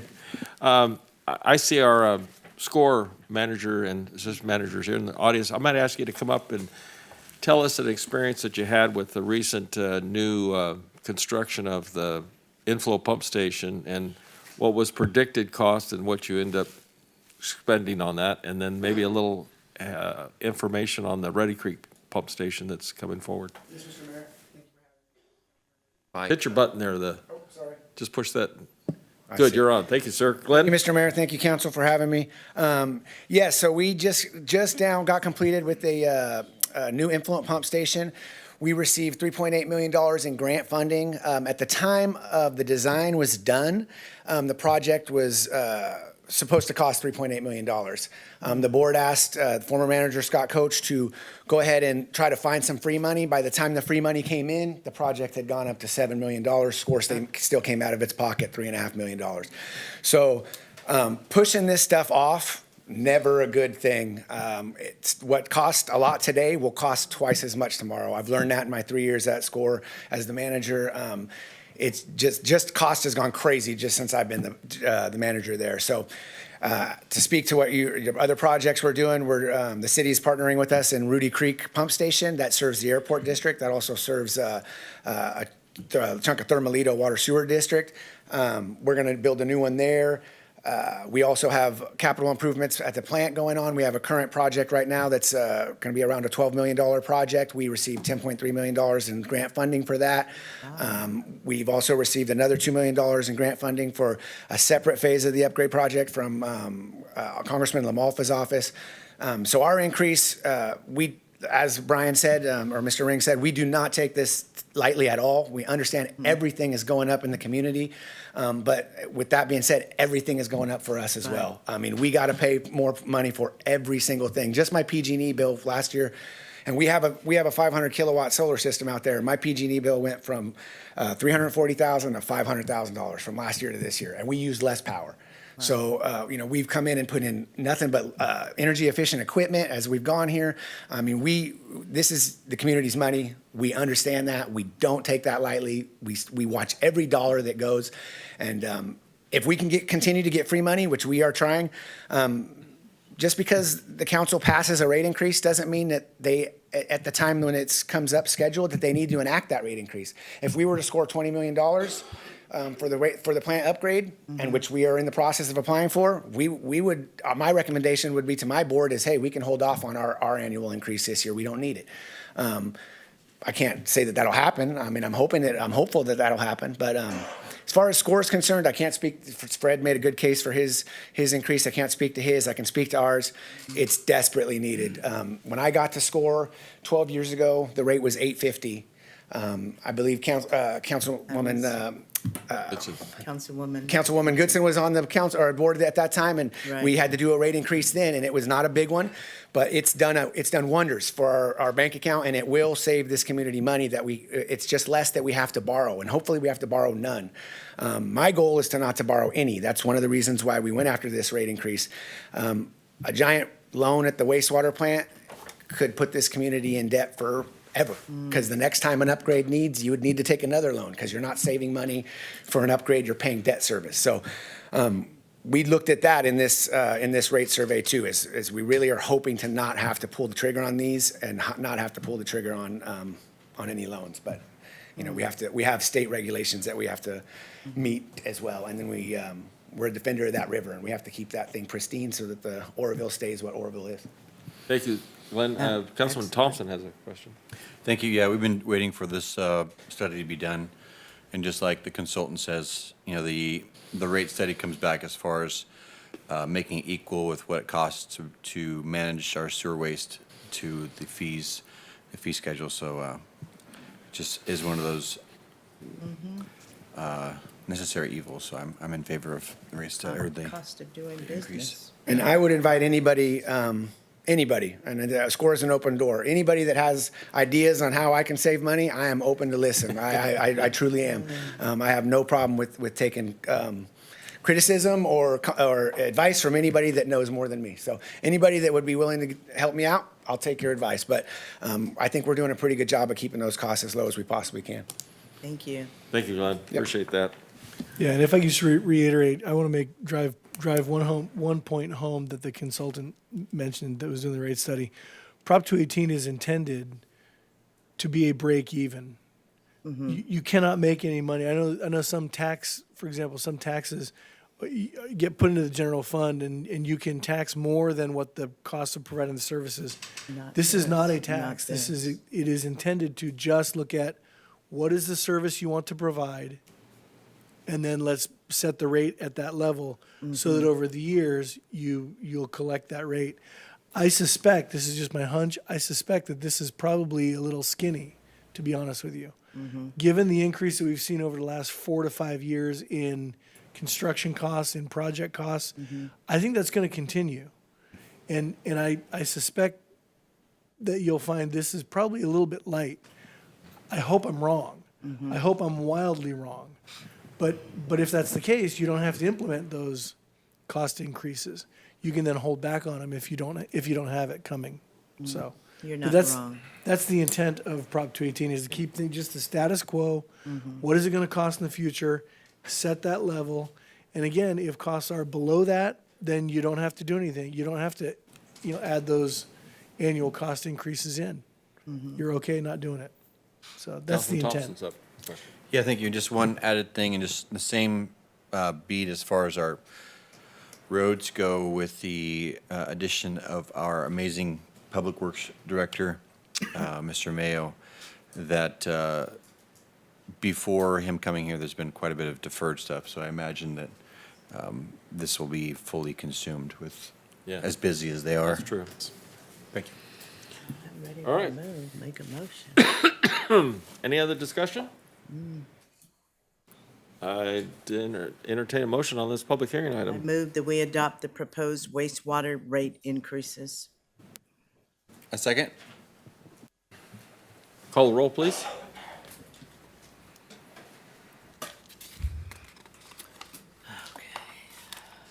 Motion passes unanimously. Thank you all. Appreciate the discussion. It's now 6:10, and I'll close the public hearing, and we'll go back to regular agenda items, which was back Number to 5. item number 5, regular business. Making the case for it. And I'm agreeing with Oh. Resolution? Yeah. Kai, hold on, please.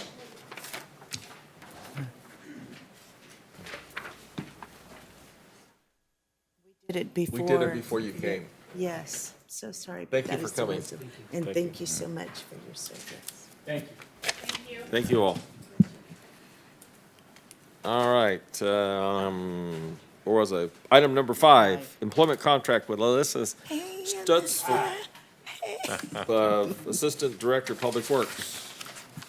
I'll take this. Brian, you want to take this one?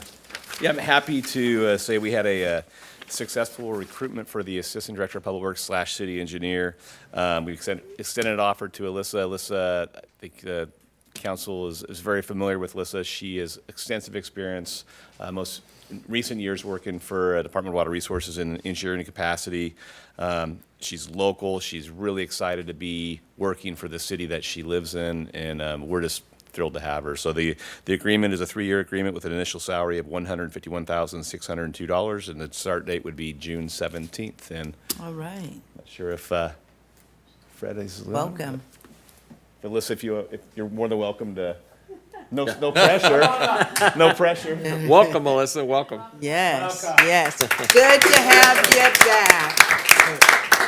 Just say, keep it short and sweet. Just thank you. Thank you Yeah. very much. I'm really looking forward to working with all of you, and especially Fred, and who's not here. And He's yeah. there, he's right behind Oh, you. you are. Okay. I just want to say thank you very much for the opportunity. Okay. I'm looking forward to working hard for you. Great. Very I cool. want to say thank you. Yeah, thank Yes. you, Alyssa. Thank you very Really much. excited for what you're going to be. Yes. Yes, Okay. Excellent. And, right, And we hope we're agreeable to work with. yeah. Yes. All right. Absolutely. Especially me. 'Cause I can be a little off. Any, Trouble. I can tell he's trouble. Yeah. any comment cards on this at all? Welcome No, aboard. sir, there's no blue speaker All right, cards. I'd entertain a motion. So moved. Call the roll. Motion passes unanimously. Welcome, Melissa. Yes. Thank you. Yes. All right, item number 6 is approval of updated salary tables for Assistant Police Chief, and approval of contract amendments for all contracted staff. All right, I'll zip through this really quick if you'd like. I'll highlight it's obviously the implementation of the comp study. A lot of components impacted our contracted employees. So there's a new salary table here for the Assistant Chief of Police and the Chief of Police. And then we also did a number of modifications to the contracted employees' contracts with the intent of, frankly, getting consistency in a lot of these, but also implementing some new things. So there were some. There's no changes to the duration or the term of any of those contracts. It does implement one-time payments in lieu of COLAs for non-sworn contracted employees for this year and in 2025 and 26. Implements a new salary schedule for sworn, our chief and assistant chief, and COLAs for 2025 and 26 and for this year. It implements merit advancements where applicable for a few of the contracted employees.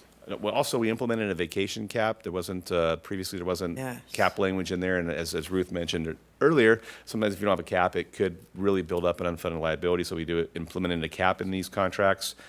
Cleaned up retiree language, and we added the Juneteenth holiday as well. So in summary, here's a summary of the number of contract employees compensation. Fred Mayo remain at 158,028. Amy Bergstrand is receiving a merit advancement here to a compensation of 150,123. Ruth her compensation remains at 175,100. Pat Pyatt is getting a merit advancement to step D at 142,619. Ron Belcher's compensation remains at 150,123. Assistant Chief Darnell's compensation is set at the new step D of the Assistant Chief, the new salary schedule of 132,391. Chief Legron's compensation is set at the new step H of the Police Chief salary at 185,062. And my salary with the merit advancement would go to step G at 225,312. And I'm happy to answer any questions. Any questions? No. No? Any public comments? None received. All right. Thank you. I will make a short mention that our new Assistant Police Chief asked that his vacation accumulation be similar to his staff's vacation accumulation. So that was his voluntary effort in this contribution. Thank you. I'll entertain a motion. So moved. Second. Motion and seconded. Call the roll, please. Motion passes unanimously.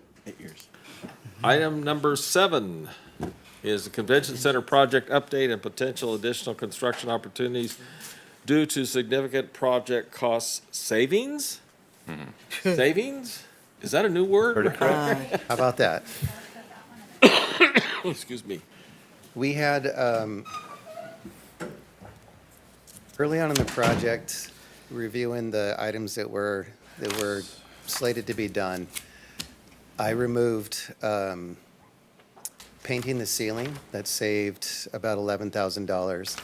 And we had 2 chairlifts at the stage for some reason. And so we took out one of those. Plus, the chairlifts that were identified to be installed were really expensive, and we found a lower cost chairlift. So the cost of that saved us about $48,000 making that change.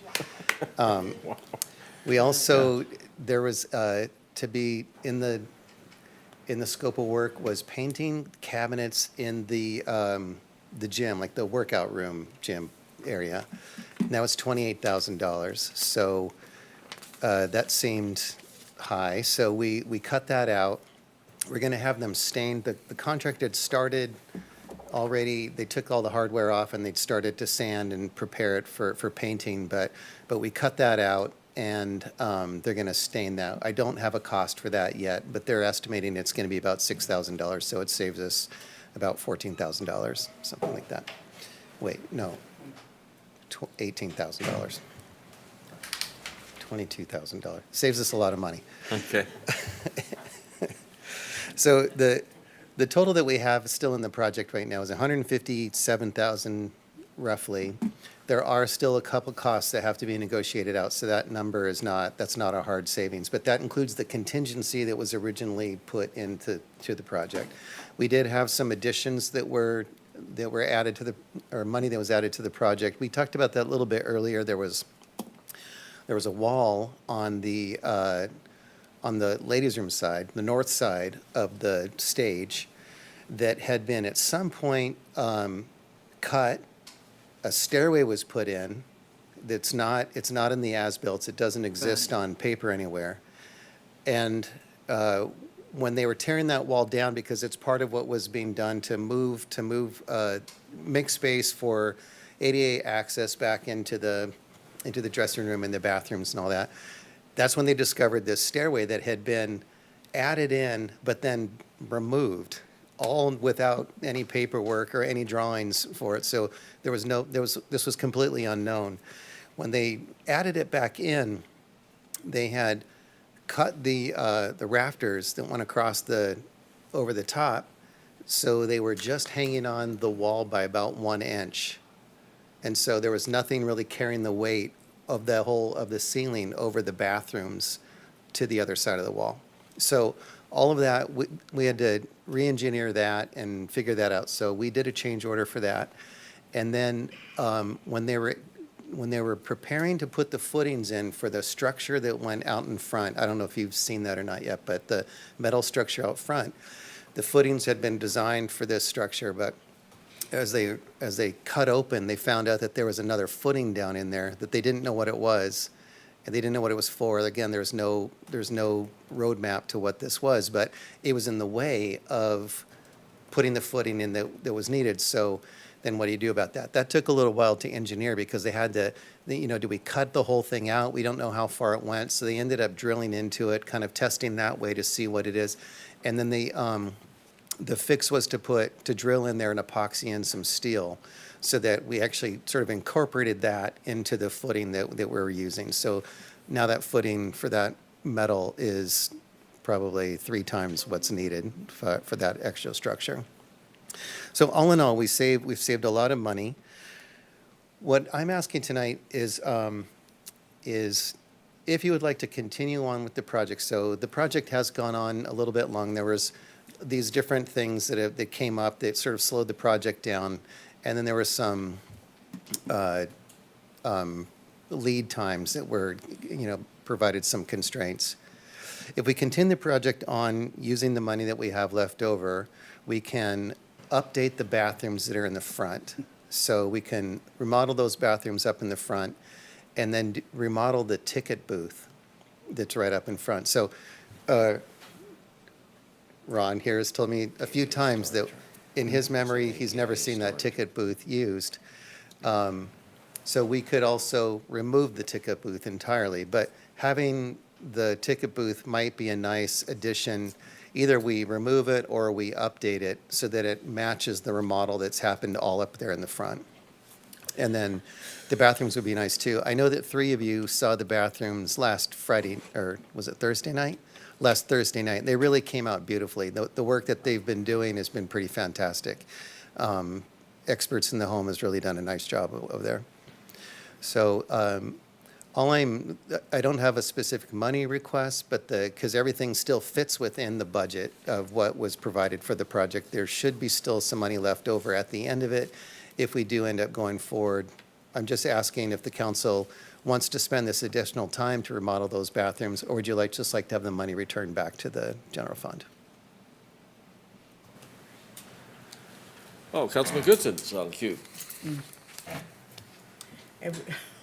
Every time that the convention center is an agenda item, my anxiety goes up. I feel like we continue to build the plane as we fly.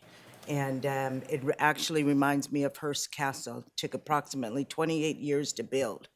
So And it's still not I done. appreciate the savings, but this has been ongoing, and I think initially we thought it was going to be 1-point-something million, then it went to 2 to 3. Are we up to about 5 million or past that? It's about 1.4.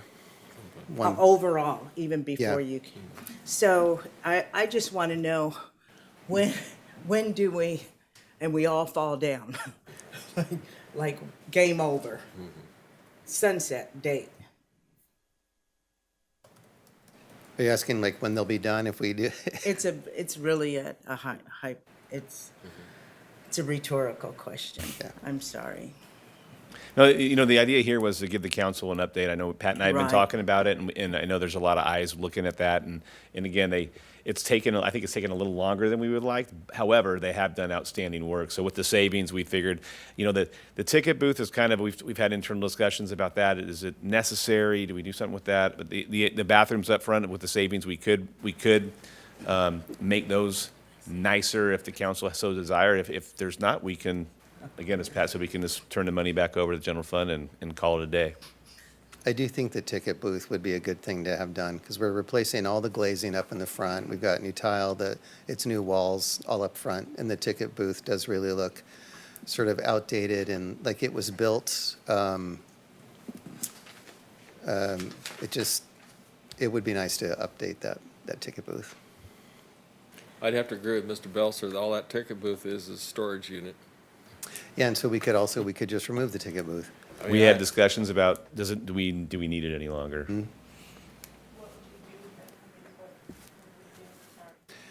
Pardon?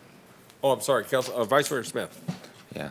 Thank you. I'm in complete agreement with consistency.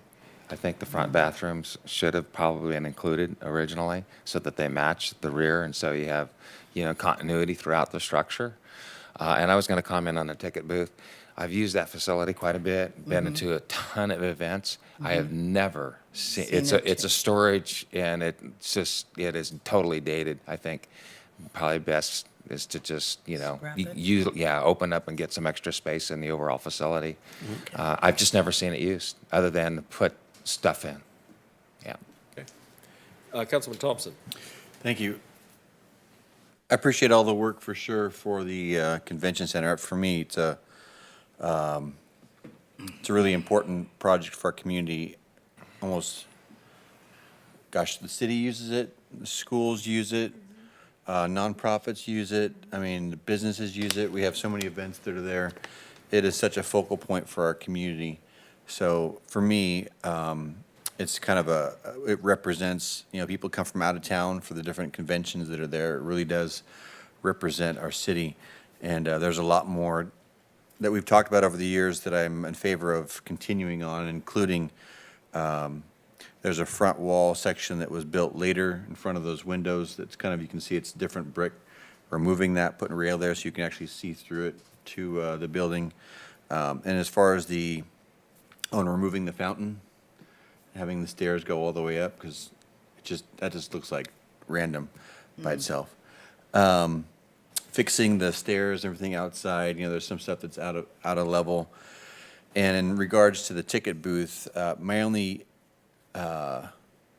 voice of caution for removing it, although it hasn't been used forever, there's a lot of upgrades that have happened to the building to make it more usable, that might make it more appealing for a wider range of use. And by making it an official ticket booth, it actually might open the door for it to be actually used. And if there's different conferences or conventions or concerts that may happen because it's a new sound system, new, to have it available in case there's a big event that needs to happen there where they can have that separate ticket booth to get in. So that's my only thing. And although it hasn't been used, I definitely get that. But I'd like to have it at least available to be used, which means upgrading it, making it an actual professional ticket booth. And especially if we have in the future different things that are going on and need to have that separation for health. We're in California, different day. But Derek Flowers he's with Trover, the construction management guys, and he did play around with this. So he created a space that takes out some of the cabinets. There's a lot of cabinets that's inside there. It's not really necessary, and changes the opening of the window opening, lowers it down so it also be ADA compliant. And the cost that experts has given us for that is $13,905. Okay. Councilman Johnstone's on the queue. Thank you. Yes, I'm in 100% agreement with Councilmember Thompson. I believe that it is a focal point. It is something that is utilized by multiple different entities. I would like to see the consistency as well with the bathrooms, but I also want there to be an opportunity for expanding the use of it with the ticket sales. So that would be my vote. Councilman Weber's up in the queue. Yeah, thank you very much.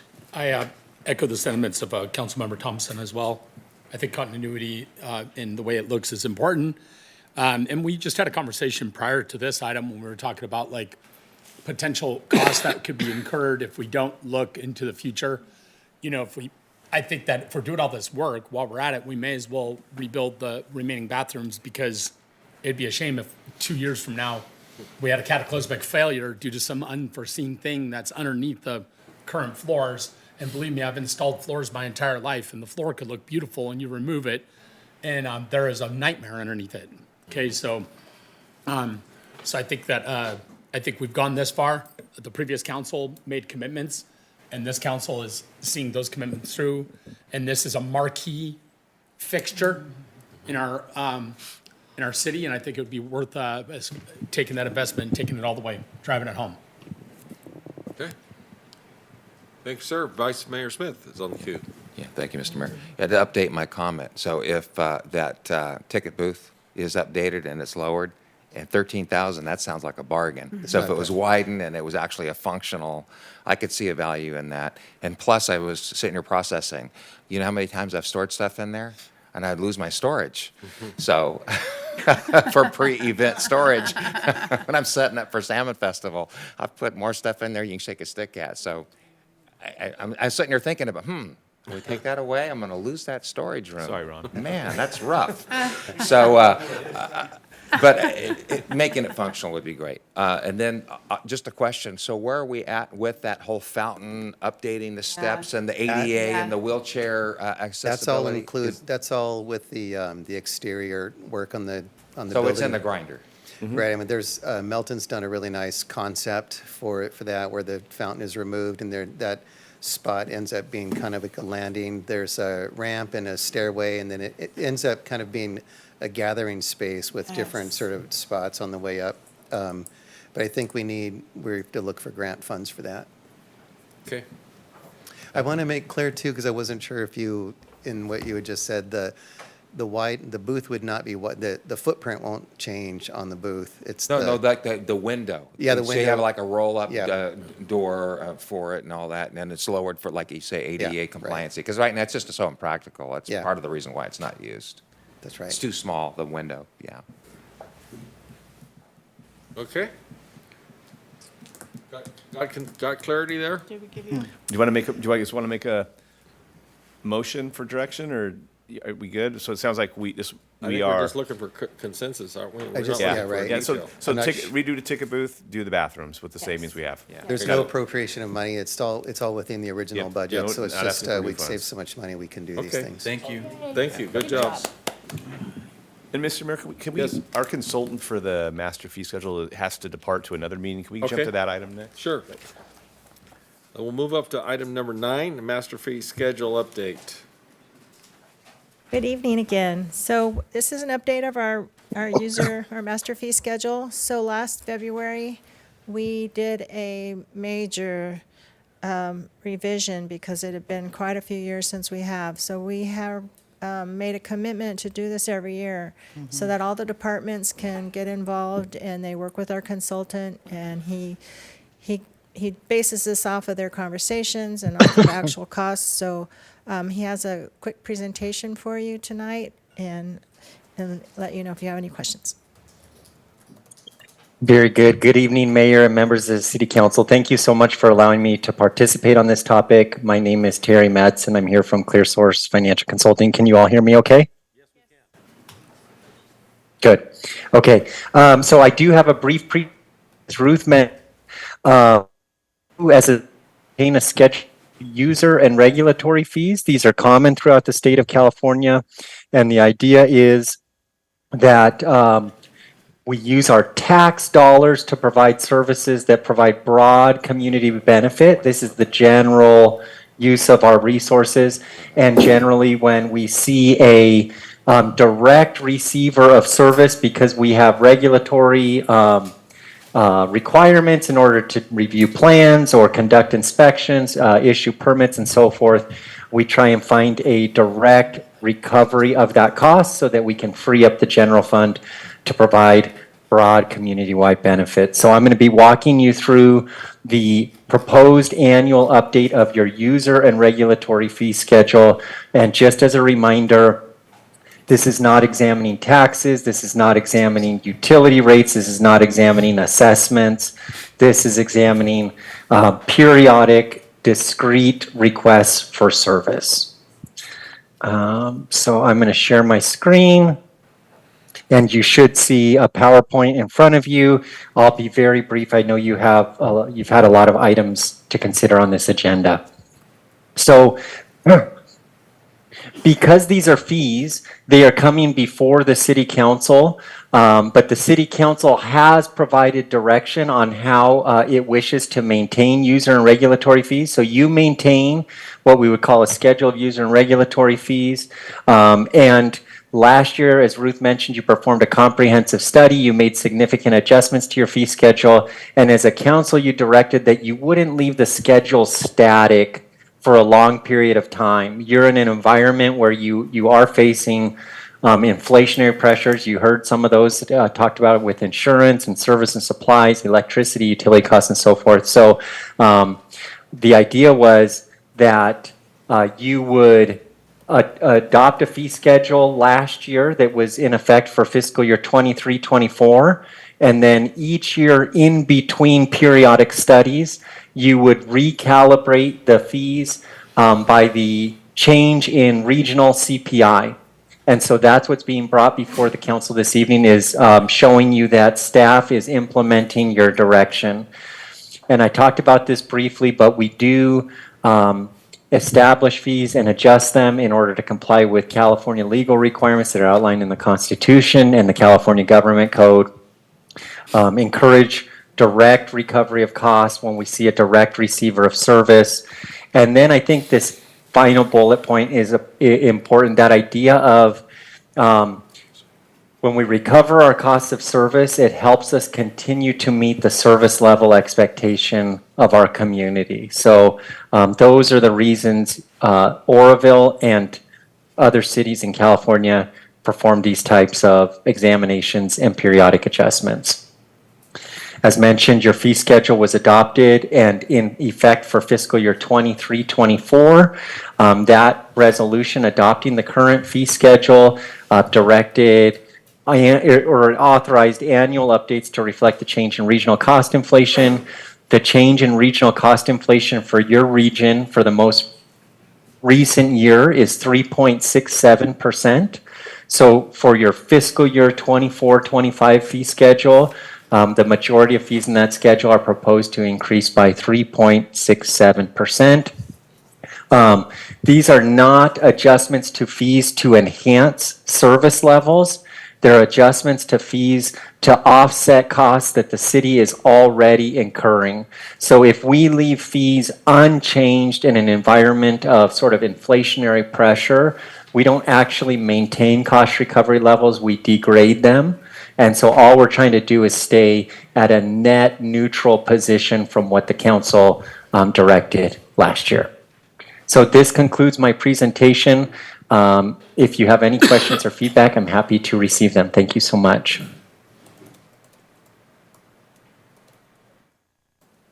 Council questions?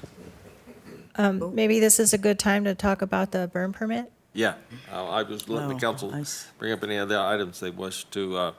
I guess my issue was there's a burn permit, open burn permit fee in the building department, and there's also one in the fire department, and I'm not sure why we have it in both places. So what happened there is when our consultants work with the department, they determine the cost to provide that service. It actually came out different from the cost. The building department had some extra steps it went through, and the fire department did not. That's why we came up with different fees. So obviously that was a problem. We don't want the citizens to have to pay a different fee depending on where they go. So it was discussed, and it was discussed, brought to our attention by Chief Tens that, you know, he would really much like this to be free because he wants to encourage people to get burn permits. But it was decided in a meeting that, to be fair, we really needed to charge the actual cost recovery amount. So that's why it is now 26 in both places. Well, I can understand that. I just, my experience has been we're trying to encourage people to remove the fuel and waste.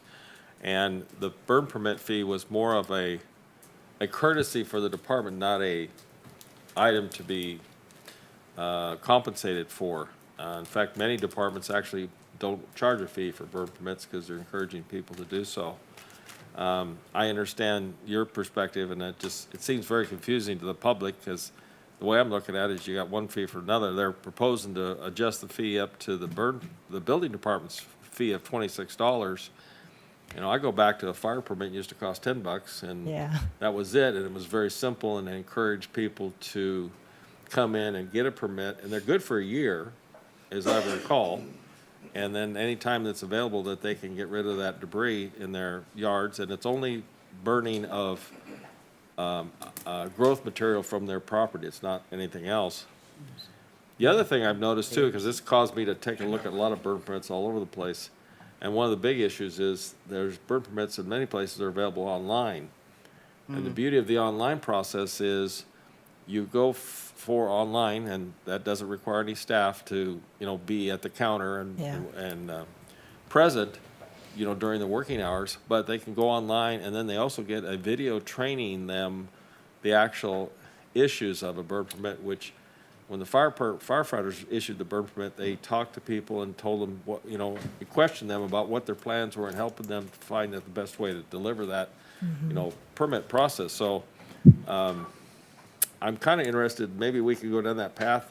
We are. We're implementing online services, and that would be in Pat's department.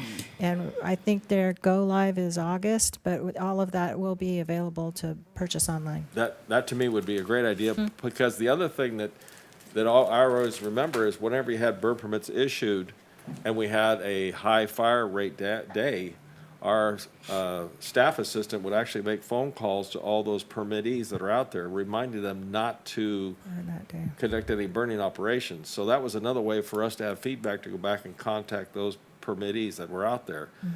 And I can guess that it might be confusing, because who actually holds the burn permit? Does the fire department or the building department? So I was told during this that the fire department actually is not issuing any burn permits, that if somebody goes there, they tell them to come to City Hall. Okay, that's interesting too for me. I don't know, that's a whole nother topic, but I'd like to see bring the burn permit process back to some, quicker process to get the online status going, because then it's. Maybe Pat can speak to that in the building department. That is the practice. We've been issuing the burn permits. It would be no heartburn for us if it was done differently, but we're happy to keep doing that. Right. See, I wasn't even aware of that. If you're gonna be at a burn permit, you go to the fire department. It just seems to me like we ought to have some. Well, it was a little bit confusing. I mean, it does make it a little bit easier for the customers to have just one place where they go for permits, so if they come to us and we say, oh, you have to go to the fire department, it's a little frustrating for them. So there is some logic to having it just done at City Hall.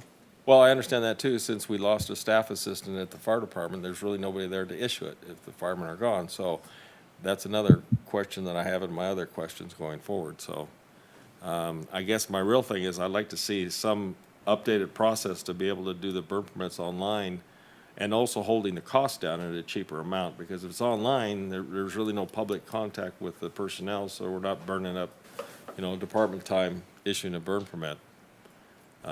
It's just been my experience, there's a lot of things to do in issuing that burn permit, and now that we have technology, it can actually show them how the pile should be, where it should be, all the elements visually being presented to the public, I think would be a much better way to issue this particular process, so.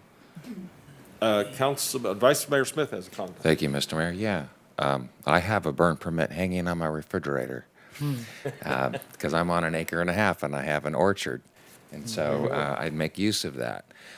And it's very convenient. It's just a few steps from my office to come and purchase my burn permit. But I think it's more about what's the purpose of the burn permit. I mean, I've never had anybody call me or tell me, it's education, right? I think you have to sign a piece of paper saying you're going to keep the fire at a certain level and you're going to burn between certain hours. You're going to pay attention to when there's no burn days. And so the purpose, I always come back to, why do we do that? Why do we charge that? And then what kind of staff time is actually committed to managing that. It makes sense for the fire department, but looking at my neighbors and their behavior, I wonder if they're reading it, or they have one, or what's going on there, or, gee, they need to get rid of some of that stuff that's growing around the yard. And so if the burn permit or fee structure is prohibiting people from taking care of business, I'd be for, not because, I'm happy to pay the $25 or whatever, 24 something. That's not a problem, but if it encourages better behavior on management of fuel reduction, then, I'd like to see it brought down, or another way of, addressing the public in general of managing that, because, especially where I'm at, there's certain parts of our town that are much more vulnerable to wildland fire, and it makes a huge difference. I mean, that's why we have the goats. That's why we do what we do. And if everyone does a little bit, man, that goes a long way in hardening our community from wildfire. So anyway, that's just my observations. We have Councilman Weber in the queue. Would you like to go, Chief? Okay, go ahead. Oh, no, I'll wait. I just okay. anticipating questions. Okay. Yeah, so do you guys, either you or who knows how many burn permits were issued last year? It's roughly within, a couple hundred. Typically, we see it more primarily on the eastern side of the city because that's more of the larger lots. We don't see a lot of people, burning in a downtown area or anything. So there's not a ton of them. And then some of them, depending on acreage, don't even have to go to the city to get a permit. They can go to AQMD, Butte County Air Quality Management District, and do an ag burn. Okay. I know a lot of lots that they go that route, which is a different dynamic of the type of burn permit we're talking about tonight is a dooryard burn permit. So we're talking about a 4x4 pile. Okay. All right. And then if I hear you correctly, Mr. Mayor, I think you were kind of leaning toward the, obviously the online option, which I think is a great. I was going to suggest the same thing, so I'm totally with you there. And I'm not going to put words in your mouth, but I think you were leaning toward a much reduced fee. Yes. Okay. Well, I would like to entertain a no fee, because if we have the online and they could do it themselves. And then also I would like to entertain, if it's this council's will, while we're segueing from what we're doing now until you said August, we're going to be live with online. Well, I'm not sure. That also is a building department's project, so I would defer Okay. to them. So we're looking at August. We think testing is still going on, and we're thinking that the final testing will be done in early August, and so we're hoping that it'll be all done by then. Okay, thank you. So just a few moments ago, I mentioned the word or the phrase fee fatigued, and we've already got a bunch of taxes that are enacted upon our citizens, namely Measure U being one of them. I think this is a nominal. If we get 200 issued permits per year, this cannot possibly be a drain upon the city large enough for us, to even justify charging a fee, because there's already all kinds of fees that are enacted with every single daily life. So, I mean, I did the same thing you did. I read the entire fee structure. I read everything. And the only thing that popped out to me, because I was like, okay, all these are normal. This is all, it looks within reason. But I'm thinking, why do we charge for burn permits? To the mayor's point, we should encourage them, right? And I'm not trying to chastise anybody at all, but we need to encourage them, to give them the power to actually reduce the fuel, reduce the fire danger. So I would like us to go no fee schedule now. So There's an assortment of fee that's not even considered in this, and that's the enforcement. And CAL FIRE does that enforcement now through the contract. And I mean, the cost would be substantial, if we looked at it as a whole on what it truly takes to educate the public, give them the correct information, also keep an eye. And behind the scenes, we are regulating when burn days are and not burn days. But the intent, and I've discussed this with the unit chief, I've discussed it at the all executive chiefs locally, and they're all in agreement that prevention is key, especially on the eastern side of the community, and reducing that fuel load. And what's concerning is, and I'm not saying $26 is very expensive, but what I'm saying though is that they're going to pile it, and there's going to be a big pile in the backyard, or they're not going to do it, or they're going to do it illegally. They're not going to see the phone number to call on there. There's an assortment of things that go along with that. But prevention, fire prevention is key, and throughout the whole county. Burning is going to be suspended in a couple weeks anyways. But it's something that I do hold near and dear, and it's something that we encourage. We want people to reduce the fuels on their property, and it's scary that if they don't do it, they could face a citation as well. So I think this gives them the tools to clean the property and go from there, reduce your fuels and try to prevent wildfire in this community. Councilman Thompson has a question. Thank you. 2 questions.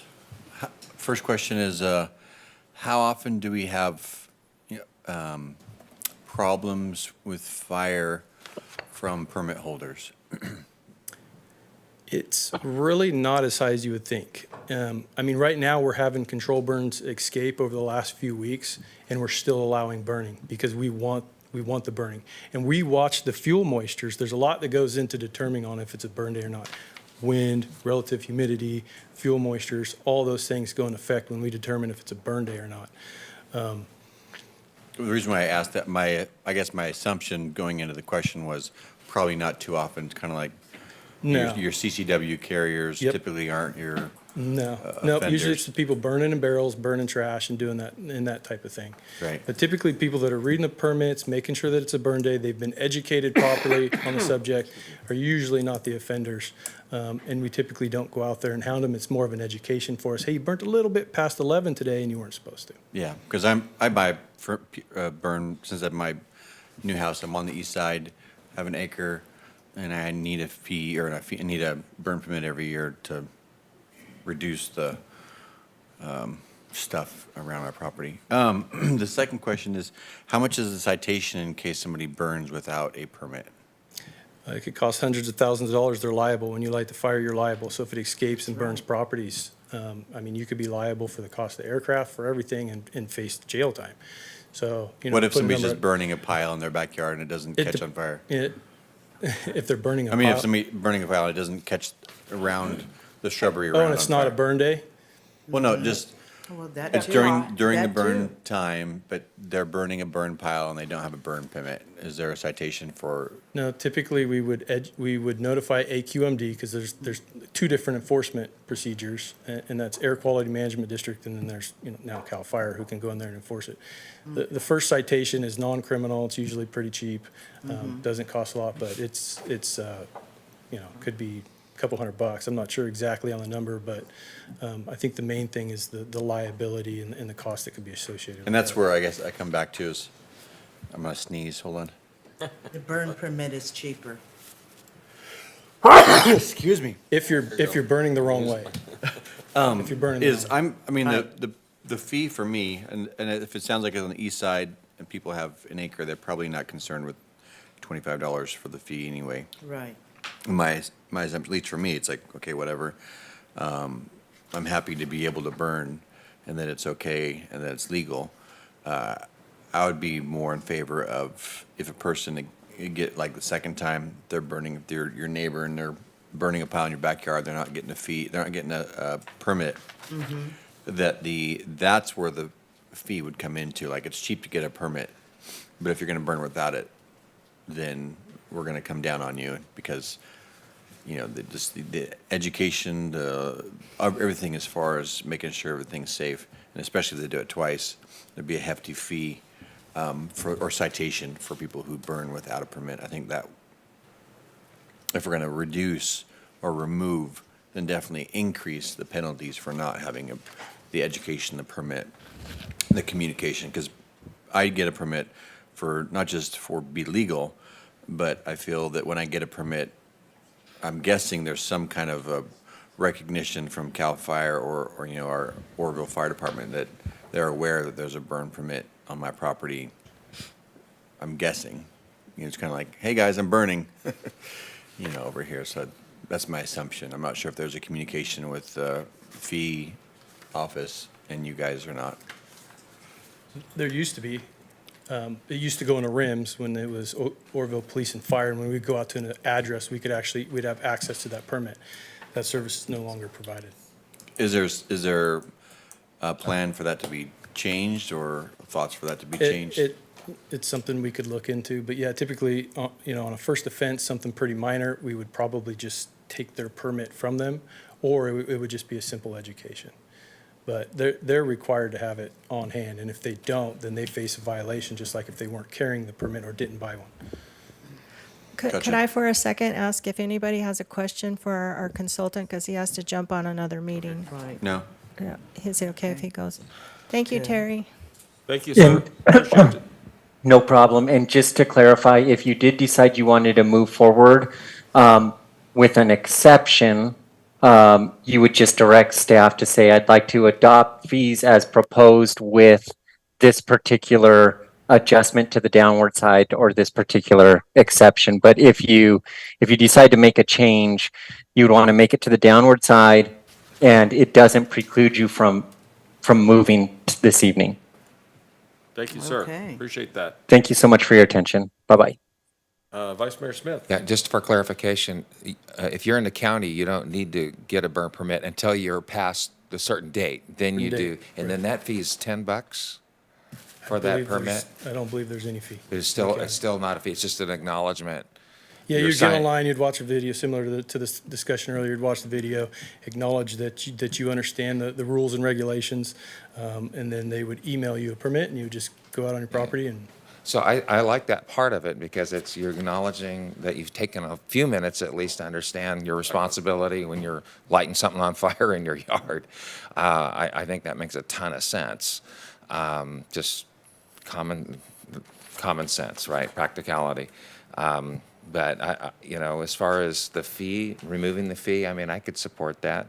Again, I think if it encourages people to be more responsible, but I still think there needs to be a process or some sort of acknowledgement, just the same.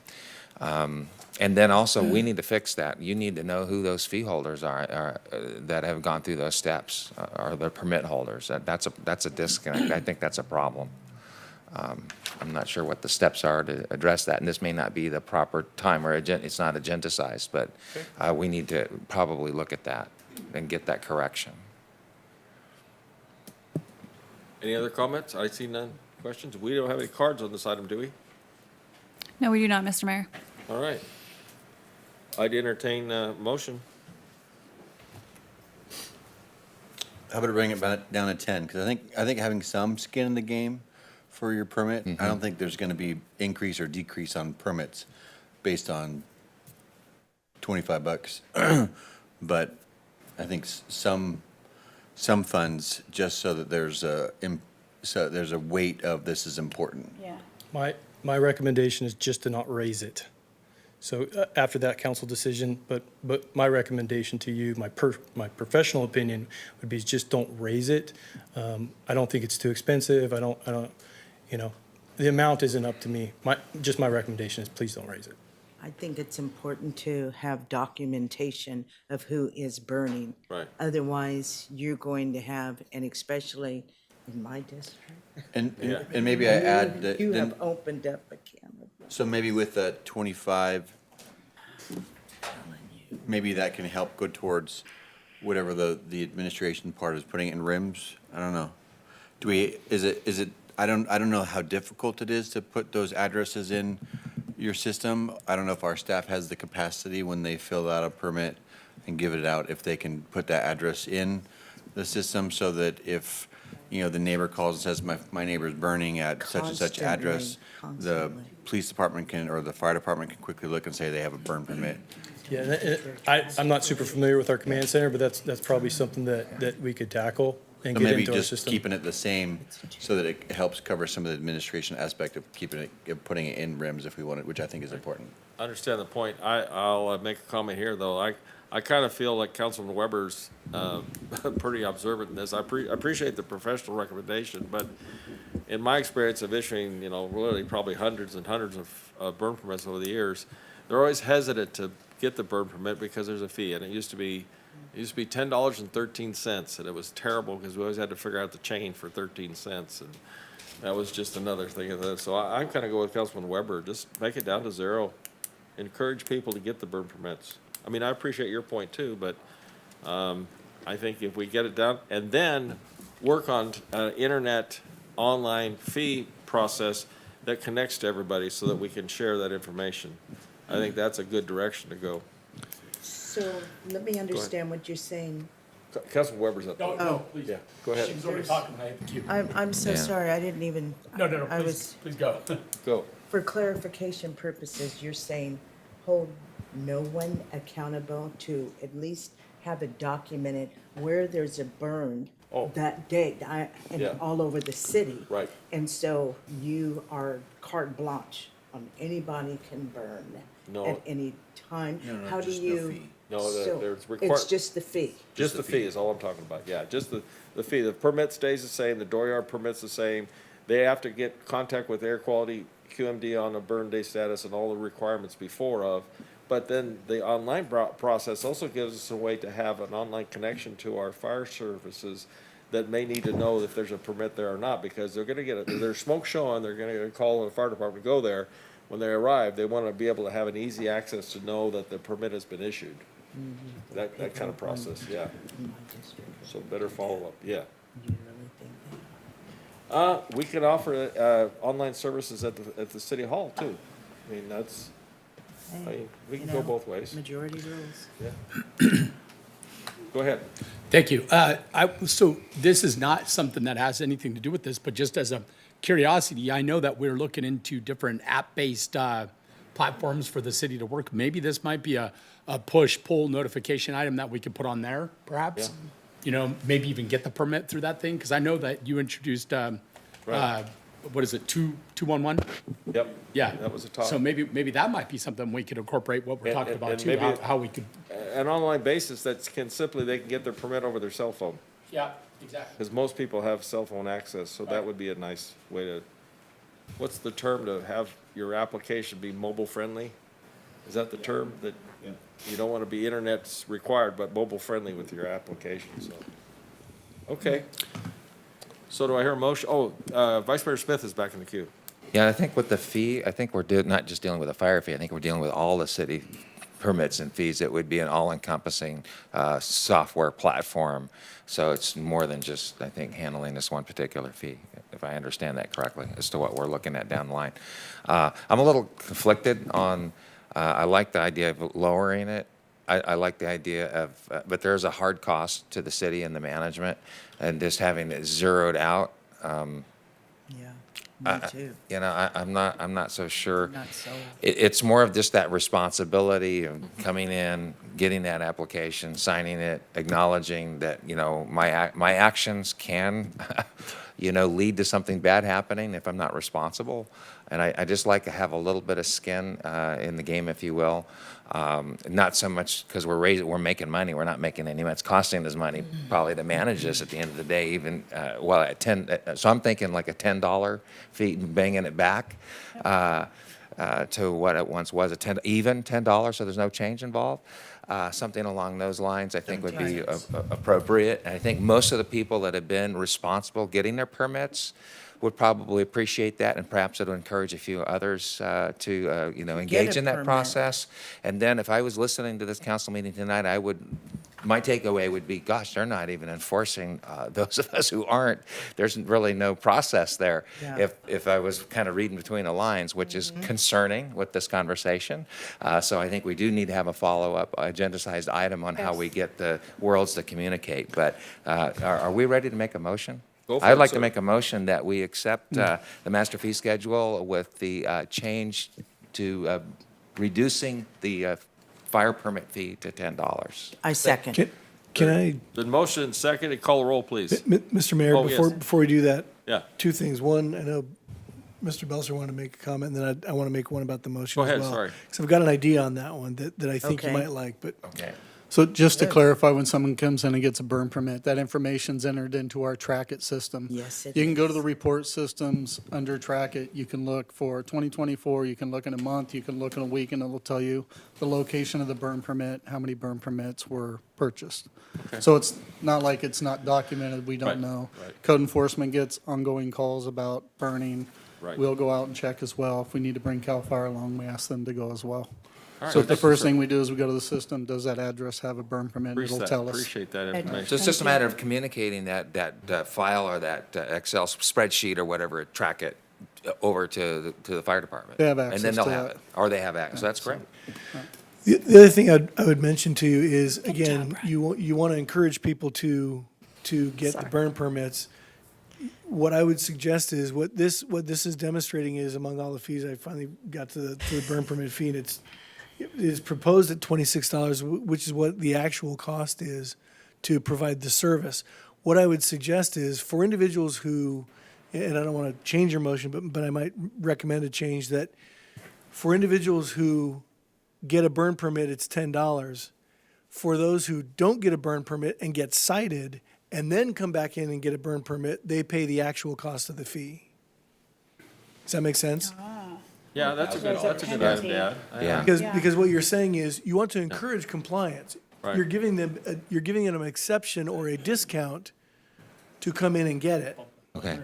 And for those that don't, then they're going to pay the actual cost. They're going to pay the citation, and then they're going to pay the actual cost of the fee. Yeah, unfortunately, I appreciate where you're going. The citation, the citation. What I would suggest is in the implementation of this, when the fire department goes out and they find someone who is burning without a permit, that they actually issue a citation, which will have, or they call It'll go into code track it. enforcement to do that. Yeah. Because that will then trigger a $100 fee, Yes, gotcha. right? Then they're going to have to pay the actual burn permit fee, but for those that are complying, Right. give them the discount of the $10. Does that make sense? Yeah, so I'll amend my motion to include that additional language that the city Chief attorney Tenzi, suggested. wanna help us Did with I that? did I just kick a hornet's nest over? Is I worry about, we might spend more money tracking and making sure who has a. I can come up with a 46-part system. So That costs $1 each. there's a reimbursement mechanism built in the fee schedule down. We could charge an hourly rate for personnel, OES rate for engines. So if there's, something that we wanted to pursue as far as, recouping fees, that's built into the fee schedule somewhere else. Yeah, I was gonna say that. So just leave it as is then, is what you're suggesting, the $10 So let me reduced- summarize my comments. Yes. Never mind. That's what I thought. So we'll just leave it as my original motion. Any question under We already have a the second. motion? We already have a second. Do we have a second? We did. I did the second. Does staff have it? I'm ready for, call roll, please. Thank you all. Motion passes unanimously. Thank you all. All right. That was number 9 completed. Now we're gonna get back up to 8. Number 8 is Housing Program Fund Loan for Lincoln Street Apartments Projects. Good evening, Mayor. Amy. Yes. Good evening, Mayor Pittman and council members. Tonight, I'm asking the council to consider approving a housing program loan fund in an amount up to $750,000 to help offset unexpected costs for the Lincoln Village and Lincoln Street senior apartments associated with low PUD infrastructure needs. If you'll remember, the housing program fund is the old RDA housing set-aside fund Right. that is specific for affordable housing development. Currently, Phase 1 of the development, Lincoln Village Apartment, is under construction with the expected occupancy this winter. Phase 2 of the development, Lincoln Street Senior Apartments, has been unable to secure highly competitive 9% low-income housing tax credits for the project, but will be applying for a second round this year in July. Because these costs are associated with both phases of the development, the Richmond Group and the city have designed a loan structure that would both ensure the successful completion of the infrastructure necessary to support both affordable projects, but also increases the competitiveness of the senior projects tax credit application. Our primary goal of this loan is to increase the tiebreaker for the second round of the 9% low-income housing tax for Phase 2, which would set the Richmond Group and the city up for a better chance for the award. However, if Part 2 is not funded, the loan would be used to pay for the additional infrastructure needs that would have been covered by the impact fees paid for Phase 2. If this does occur and we are not funded for Phase 2, then the loan would be reduced to $500,000. That is the basic. It's a very complicated issue of what has gone on in the past couple years with this project. There's been a lot of unexpected cost increases due to infrastructure needs for low PUD, basically that they're asking us to increase the pipelines from 12-inch to 18 inches. And they've had PG&E additional costs. They've had additional Thermalito irrigation district costs. And so really what we're doing is trying to support this project and get the infrastructure needed. And all of this infrastructure will help further development of that area as well, not just for these projects. I have the developer, Rick Westberg, from the Richmond Group on the line if you have any questions for him, but I'd be happy to answer any that I can help you with too. Vice Mayor Smith. Yeah, thank you, Mr. Mayor. So I have, so the money, the up to $750,000 in loan, which basically is without fee or interest until the close of the loan. There's a couple of, and/or if this Right. type of situation. So essentially, it's like a free construction loan with no interest, I should say. I don't know how typical that is, but man, I'm in the wrong business. And then, is there any, this Fund 220 that it's coming out of, is there any other projects that could potentially be injured by this loan? Is there any, are we taking from the home loan program? Or is there anything that, this is just money setting in there for this Right. type of specific project period? Right. So we do have an encumbered balance of 1.75 million that we've already allocated to the Veterans Project that is supposed to get started this year as well. And so that is not part of this. I've taken that out. So the balance that you see there is specifically that's unencumbered. And again, yes, this project is just for affordable housing development, and they do mostly want it to be multifamily. So, and it goes back to a comment I think that Councilman Weber made, gift of public funds. When you make money so cheap where it's free, or 3% for 55 years, that's a head scratcher for me. You know, especially in today's current climate. I mean, is that typical, ordinary, customary business in this industry? This is Absolutely. how it's done? This is how Which, it's done. Man, I am definitely in the wrong business. It's absolutely how it's done. Because, these guys make a lot of money building these projects because of all the subsidies, the tax, deals. It's like, oh, my goodness. This has been an education being here on city council. So- What I should have been doing when I was in my 20s and 30s as a general contractor. But anyway, that being said, so I just want to make sure we're not gifting, we're not outside not of the at all. norms of normal. But man, that is quite the deal. You guys are getting an amazing deal. But Well, I just wanted also- to ask those questions Right. because it just seemed like, man, that's a sweetheart It's standard. situation, and it just almost smelt a little bit to me just looking at it as a consumer, Yeah, right? also, And knowing what the interest rate, and then I went and looked up like HUD rates for projects, and they're paying 5%, 6%, and we're doing a 3% with not even charging until it's complete. yeah, it's customary. We, the Okay. city council did approve a loan for Prospect View in the same similar terms for $1 million just last year. And you also approved for the VHDC in the same. The people that develop our loan documents do this up and down the state for us, our consultants do. So these are terms that are used for these types. We're not the first, we're not the primary, we're not the financing agency. We're a second, third, fourth, fifth that's coming in behind as a layer of financing to make these deals work. And if Alyssa was working for us, if she was on board, this low PUD miss of the line, the 6 to 18-inch additional capacity, she would have caught that, and we would have known, absolutely, because she's good. Yes. So we need I you wi- like we yesterday. all wish this would have a year ago Yeah, dealt yeah. with it. So, but yeah. and that was an oops. Somebody just missed it.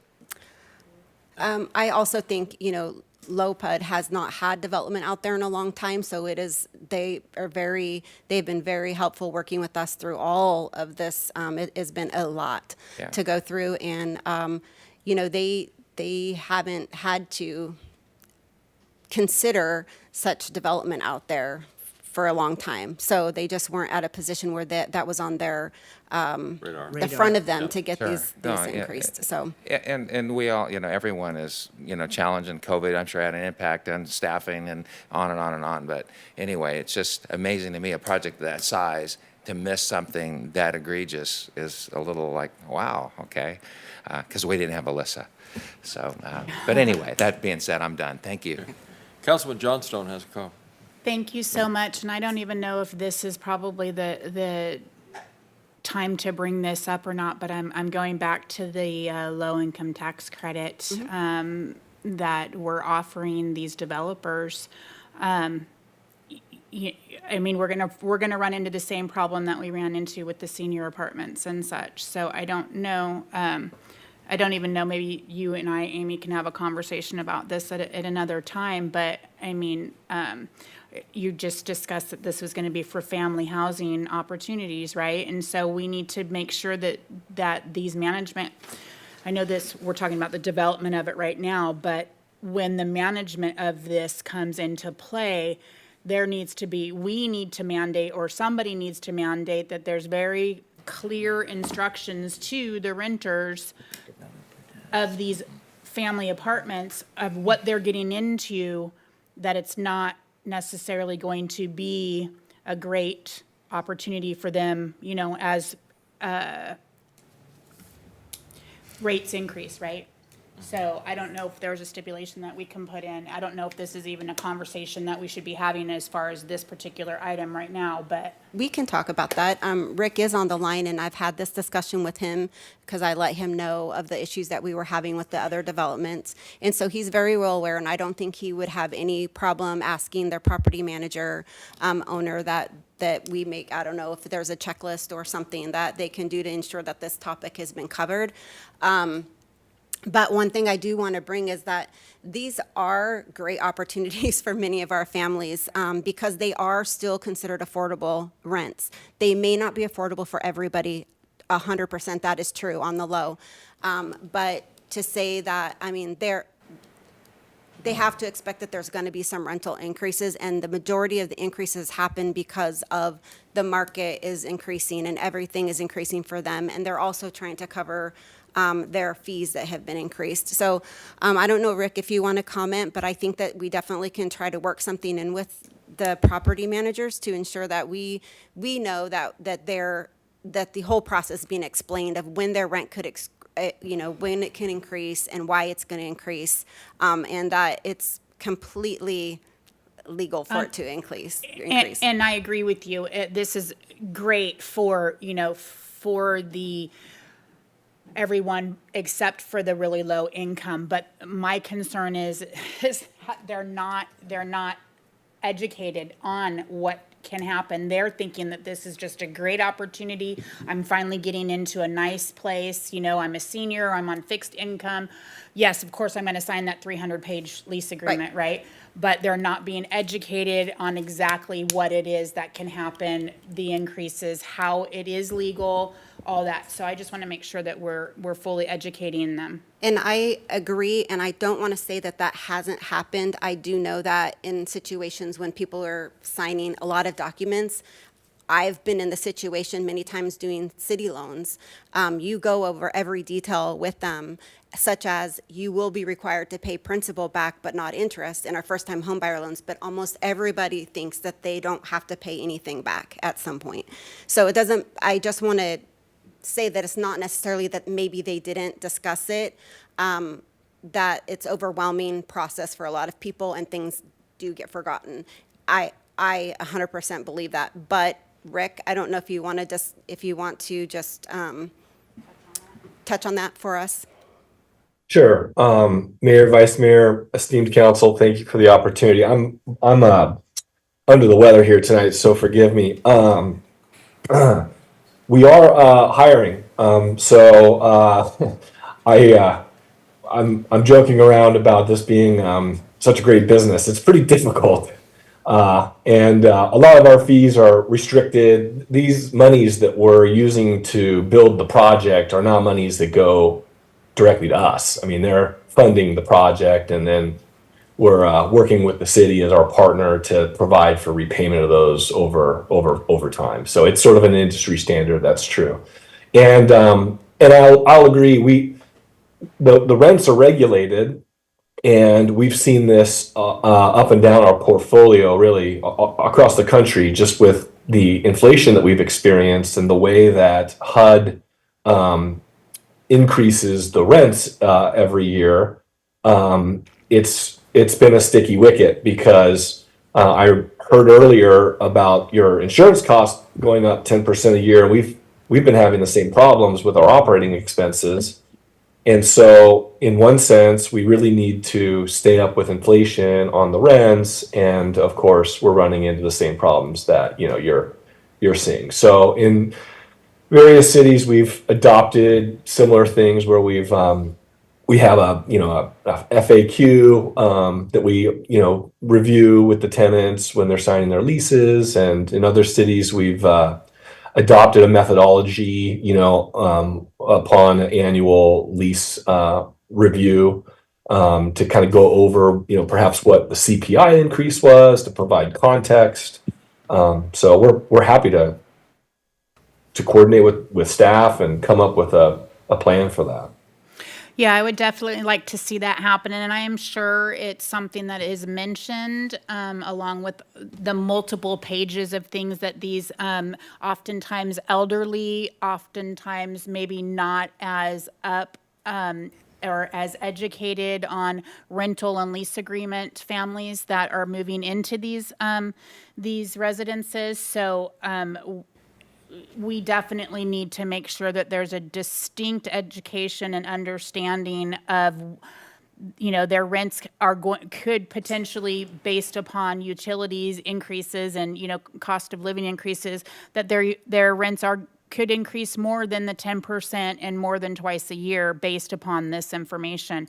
We just went through a major meeting with some of these people in the residences that are already here that created a lot of scare, and I don't want to do that to the people that we are putting in these houses. Yeah, it's a fair point. I can circle back with Ms. Bergstrand, and we can kind of devise a plan and come back to you. Wonderful. Thank you very much. Thank you. Thank you, Rick. Councilman Thompson has a question. Thank you. This question is for Amy. The fund balance for this that you said on there is 1.1 million. Mm-hmm. Is that before the 750 or after? After. So it'd be remaining after? Right. And again, that's the available balance. There is over 3 million in there right now, but I've taken into account what we have encumbered. Okay.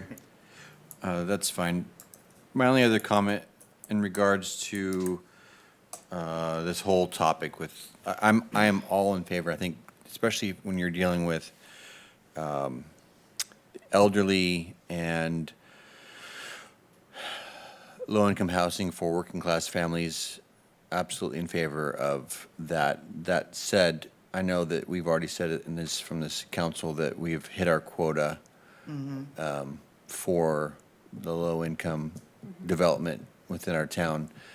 Over this weekend, I was talking with some staff on this, that over the weekend, some of my friends have actually approached me in regards to not this project, but the ones on the other side of the Green Bridge up in Table Mountain area. There's several projects that have gone there.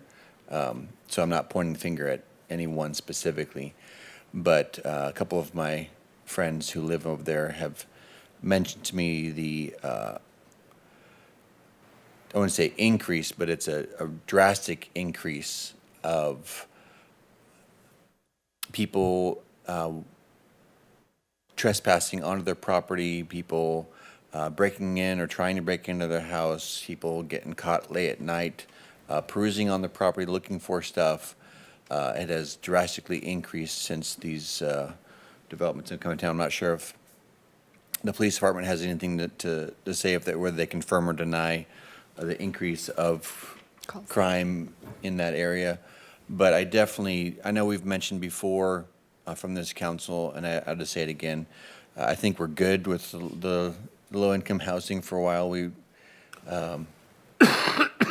I know, because I have friends that moved into some of these Table Mountain properties, and so it's not all like, you got to mix a hodgepodge of people, and I know that of the people who have moved into some of these complexes up there, one of the people that I know moved in is an elderly person, and because of some fees with their house, they were going to get kicked out and lose their house and whatnot, so they were actually able to move into one of these apartments and work perfect for them. So that's a perfect save, perfect opportunity, right what this is for. Another person was going through a hard time, so they moved into one of the spots.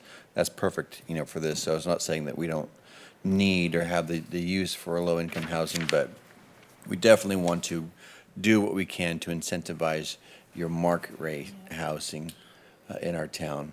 What I don't want to have happen is to fill Oroville with all the low-income housing projects, and then all the medium and all the other projects go to Chico or surrounding areas, and we have, these quote-unquote projects in Oroville.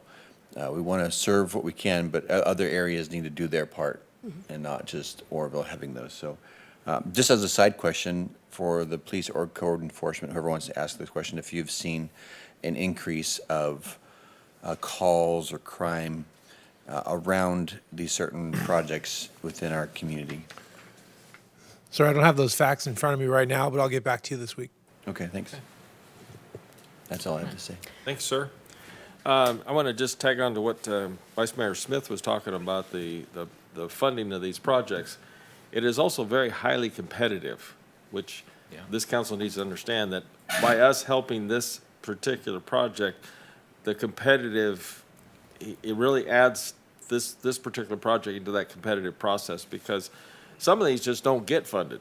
I mean, when you get up to the table and the counter, you just don't get funding. So I encourage this particular project, and believe me, I'm well aware of this, and you got to realize this is all basically private money investment that is looking for the tax credits to come to our community. And I appreciate the cost, because most of these units per individual door, you're looking at anywhere between $400,000 and $500,000 an apartment.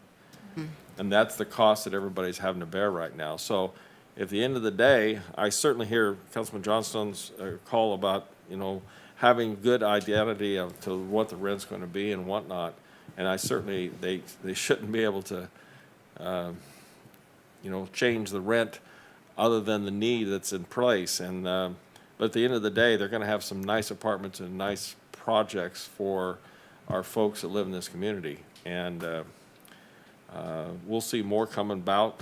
I would encourage any ideas that we have of this council or anybody in this city to recruit market rate housing.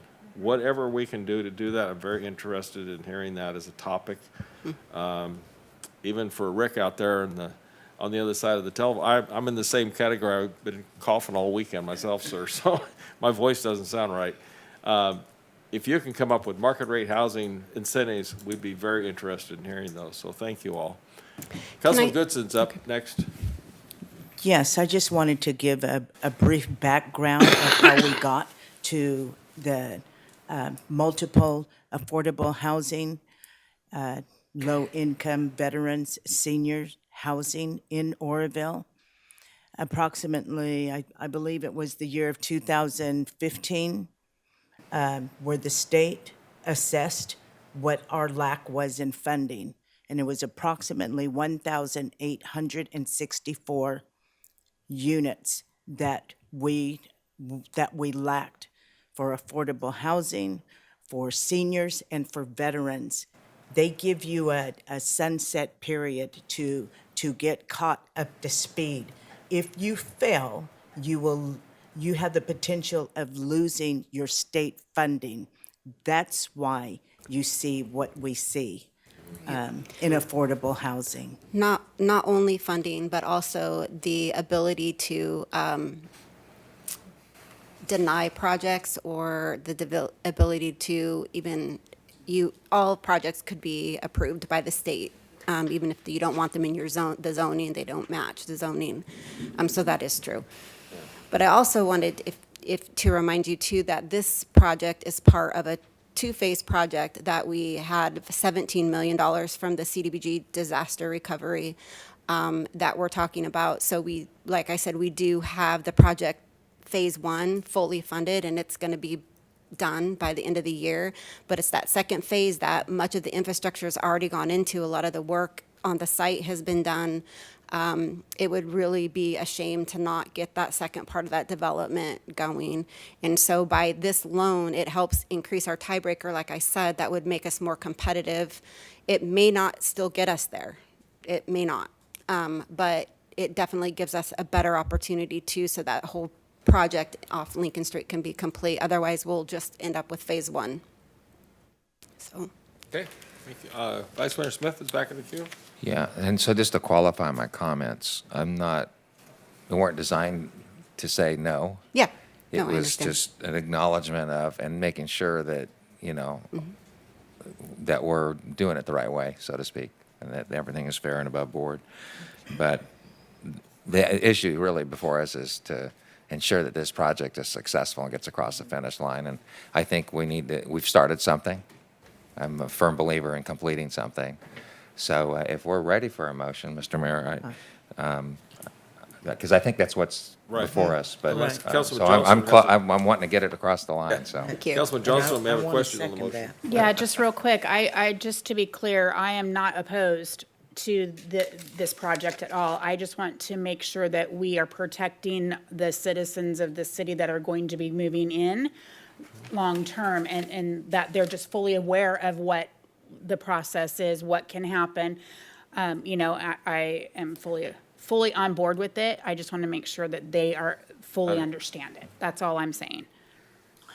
I'd entertain a motion, Vice Mayor. I move that we adopt resolution number 9261, resolution of the City Council authorizing and directing the mayor to execute the security documents associated with the Housing Program Fund loan in the amount of up to $750,000 with the Richmond Group of California for the Second. development of the Lincoln Street Phase 1 and 2. I second that. Call the roll, please.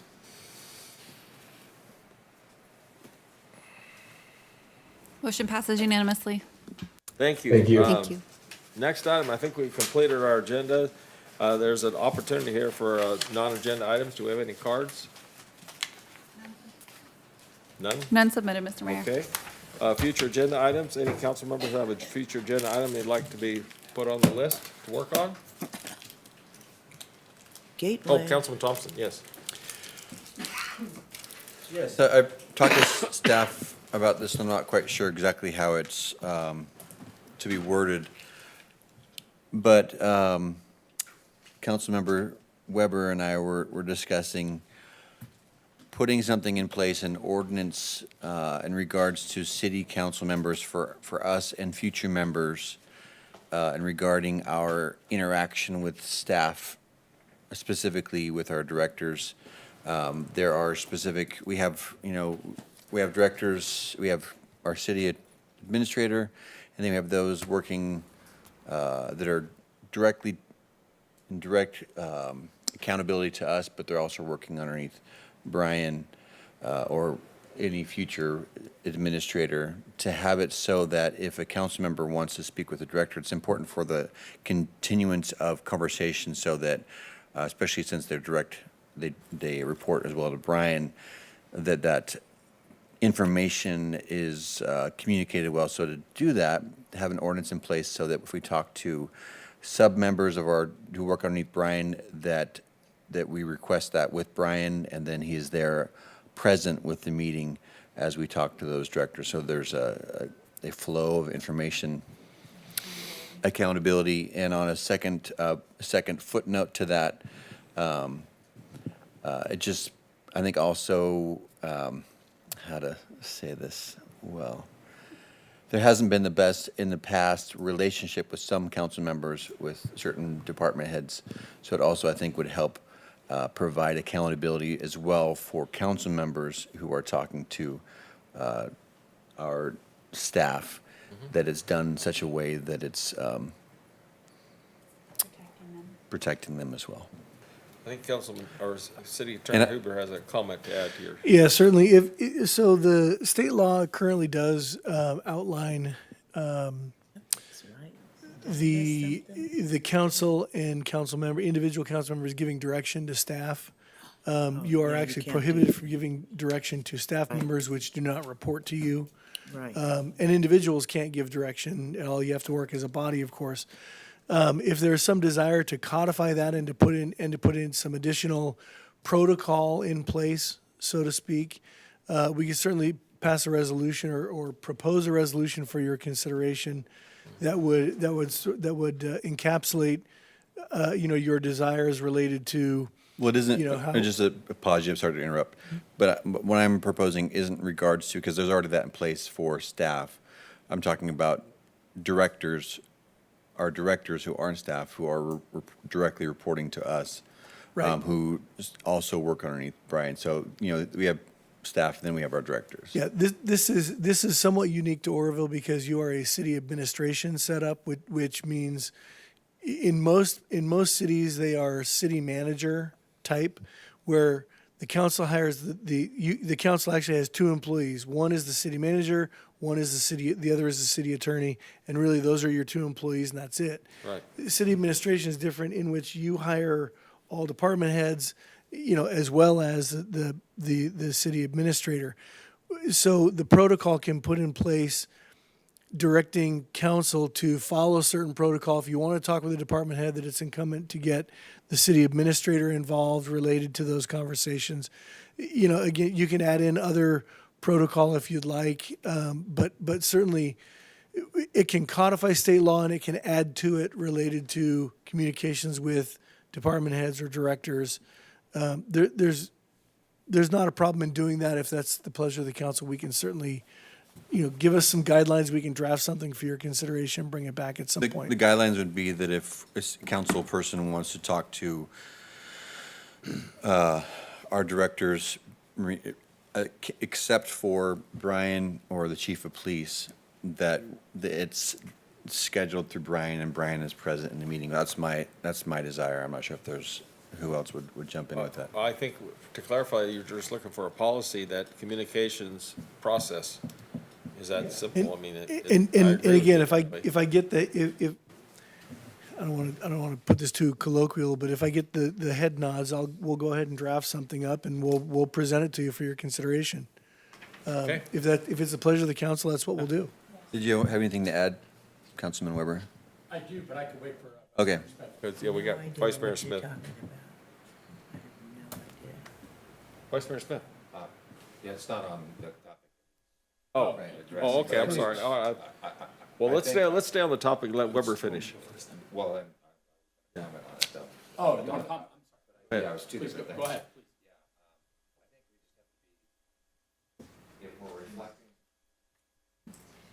If this concern is a reflection on previous councils, I think situations come and go.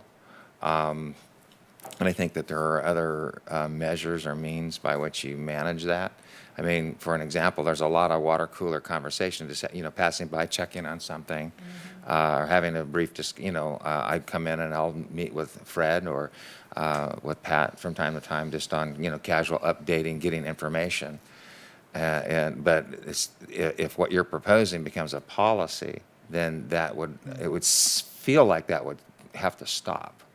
And I don't know if that's the intention or if I'm reading too much into it. In other words, I think we have to be kind of careful because the way things are working now seems to be pretty good. Yeah. I think. For this council? For this council, it feels pretty good. I mean, I don't see there's a problem, so I think everything's working pretty well. So in other words, we're trying to fix a problem That's not a problem. It's not a problem, and then sometimes we have to be careful what we wish for, because I'm trying to think down the line of what could become a problem in the future, and then we end up, encumbering ourselves unnecessarily. I don't know. I'm kind of conflicted on. I get and I totally appreciate what you're saying, and that was a problem and what needed to be addressed.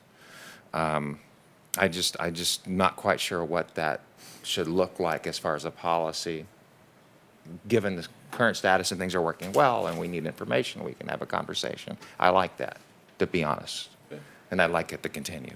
Councilman Weber? Thank you very much. So I think to have a council code of conduct written down where we know where we have layers of protection for staff and accountability for ourselves. I think there's nothing wrong with that. And obviously, there's probably been multitudes of previous council members and possibly even mayors that have, and I'm not naming anybody, but I'm just saying that there's probably been stuff in the past, but really this is a forward-thinking initiative to add those layers of protection and accountability.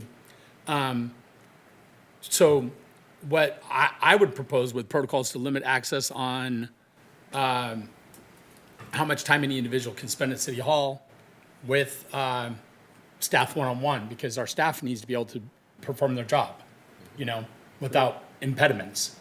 And then as far as accountability, I think it would be just wise for you to have, yourself inserted into conversations where there is council people that may want to have a conversation and just for protective measures. So that's where I'm thinking of this. Not as an impediment to try to prevent anybody from coming in here, but, just a council code of conduct, and we could write that up however, whatever we see fit and then adopt it. We have one. Yes. Thank you. Yes. Councilman Goodson has a comment. We do have one, so I feel like a 777 is flying over my head because I have absolutely no idea what you're making reference to. But I will say, in regards to what you think you may want to put in place, if you do it for one, you do it for all, because that would have to be extended to city council people in Oroville Police Department, at the corporation yard, I mean, anywhere that there is a city staff. You know, heaven forbid, I happen to see Ron Belser on the side of Lincoln, you know, and have a conversation with him, you know, and I have to see if I'm abiding by certain rules. But I'm saying this would have to also extend to other locations where city staff is. I think I'm seeing or hearing what some folks want to accomplish, and we can take a stab at it and bring it back and try not to impede the informal dialogue, the casual, but try to address, again, I think the protection the staff need and accountability for everybody involved. And also, again, just for the continuum of information, because, you know, going back to what I originally said with, and I know it's a kind of a quagmire because as a council member, you're supposed to interact with directors. And just that continuum of information when you're talking to somebody who reports underneath Brian, to have that, everybody on the same page so that things are communicated clearly to what was the heart of desires for community or whatnot, so that it's all on the same page, you know, that Brian gets that as well. So how to do that, and maybe it's not necessarily like a penalizing thing, like you don't want to get in trouble for talking to Ron on the street, you know, because I like Ron. I like to talk to him on the street. But I don't know what the answer is, but the two-part thing, you know, actually three-part thing: information, accountability, protection, protocols, all that, so that everything is. Because even going back to, I mean, it's hard to even put any timestamp on this, but I've been around for 8 years. As crazy as it is, I'm not that old. But you know, things have happened from the council to staff since before I got here.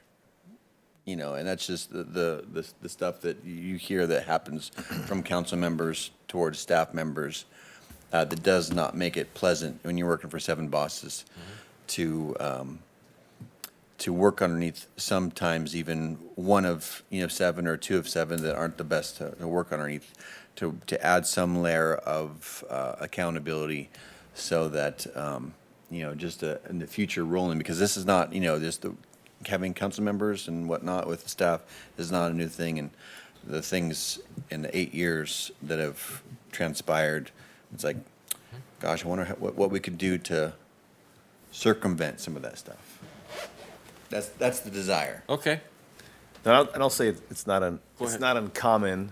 I mean, I've seen code of conducts in other jurisdictions, and frankly, it can govern or help try to provide guidelines. Elected officials interact with staff, even with each other too. I mean, there could be other components in there. And I guess that, code of conduct, I just don't know what the answer is, honestly, because code of conduct, you know, I think we've had those. I've seen those. I've signed those. But then enforcing some of that can be difficult because you have a staff member, a director, who has to have 5 votes. You know, if you know I have a bad day and I come in and I, you know, rip into somebody, and you know they're going to need, they're counting votes. You know, I could be like, nope. You know, it's just a quagmire, and I know so everybody who works for the city, thank you. Yep, thank you. Yeah, it is. Right. It is. I understand that it is. I don't understand, but I get at least that it is not easy to have 7 bosses that rotate. You know, that you have every 2 years your bosses rotate. You can have great set, and then 2 years later, everything hits the fan. So, thank you for taking the risk of working for the city of Oroville. Councilman Goodson, are you in the queue? No.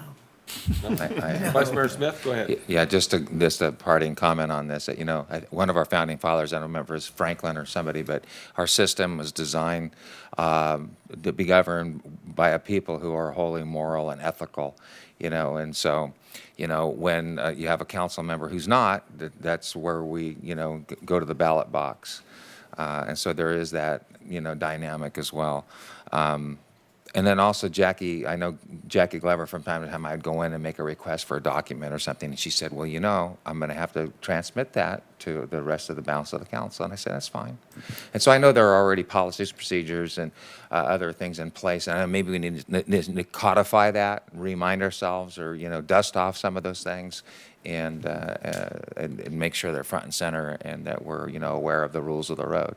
But, Okay, appreciate that. I'm sure the staff can come up with something. I know in my practices, pretty much if I talk to any other person than Brian, I'll CC the conversation to Brian, just under my particular way of unity of command, so that everybody knows what's going on. And I think that's probably an example for your, you know, your staff to, you know, come up with whatever it may be. It's good to communicate. I know I've been told that the mayor can do anything. And I always respond back, as long as 7 council members voted for it, yes, I can. Are you back up? Yeah, I was going to say the same thing. I am used to whatever arena I'm in, I always CC the boss. So that must be old school. Yes, probably is. Okay. Okay. Yeah, give us a little bit, but we'll draft something and bring Yep, bring all it right. to you for Thank you, sir. consideration. It looks like we are at appointment of adjournment of meeting. I have one more. I had. Oh, you do? My Oh, I'm other sorry. item, Okay. just All real right. quick. Go ahead. Just, yeah, and I mentioned earlier Bedrock Park, that project, the kiosk. If we get a report on where that's at, that'd be great. Got it. Thank you. With that all being said, the meeting will be adjourned. The next regular meeting for the Oroville City Council will be held on June 18th.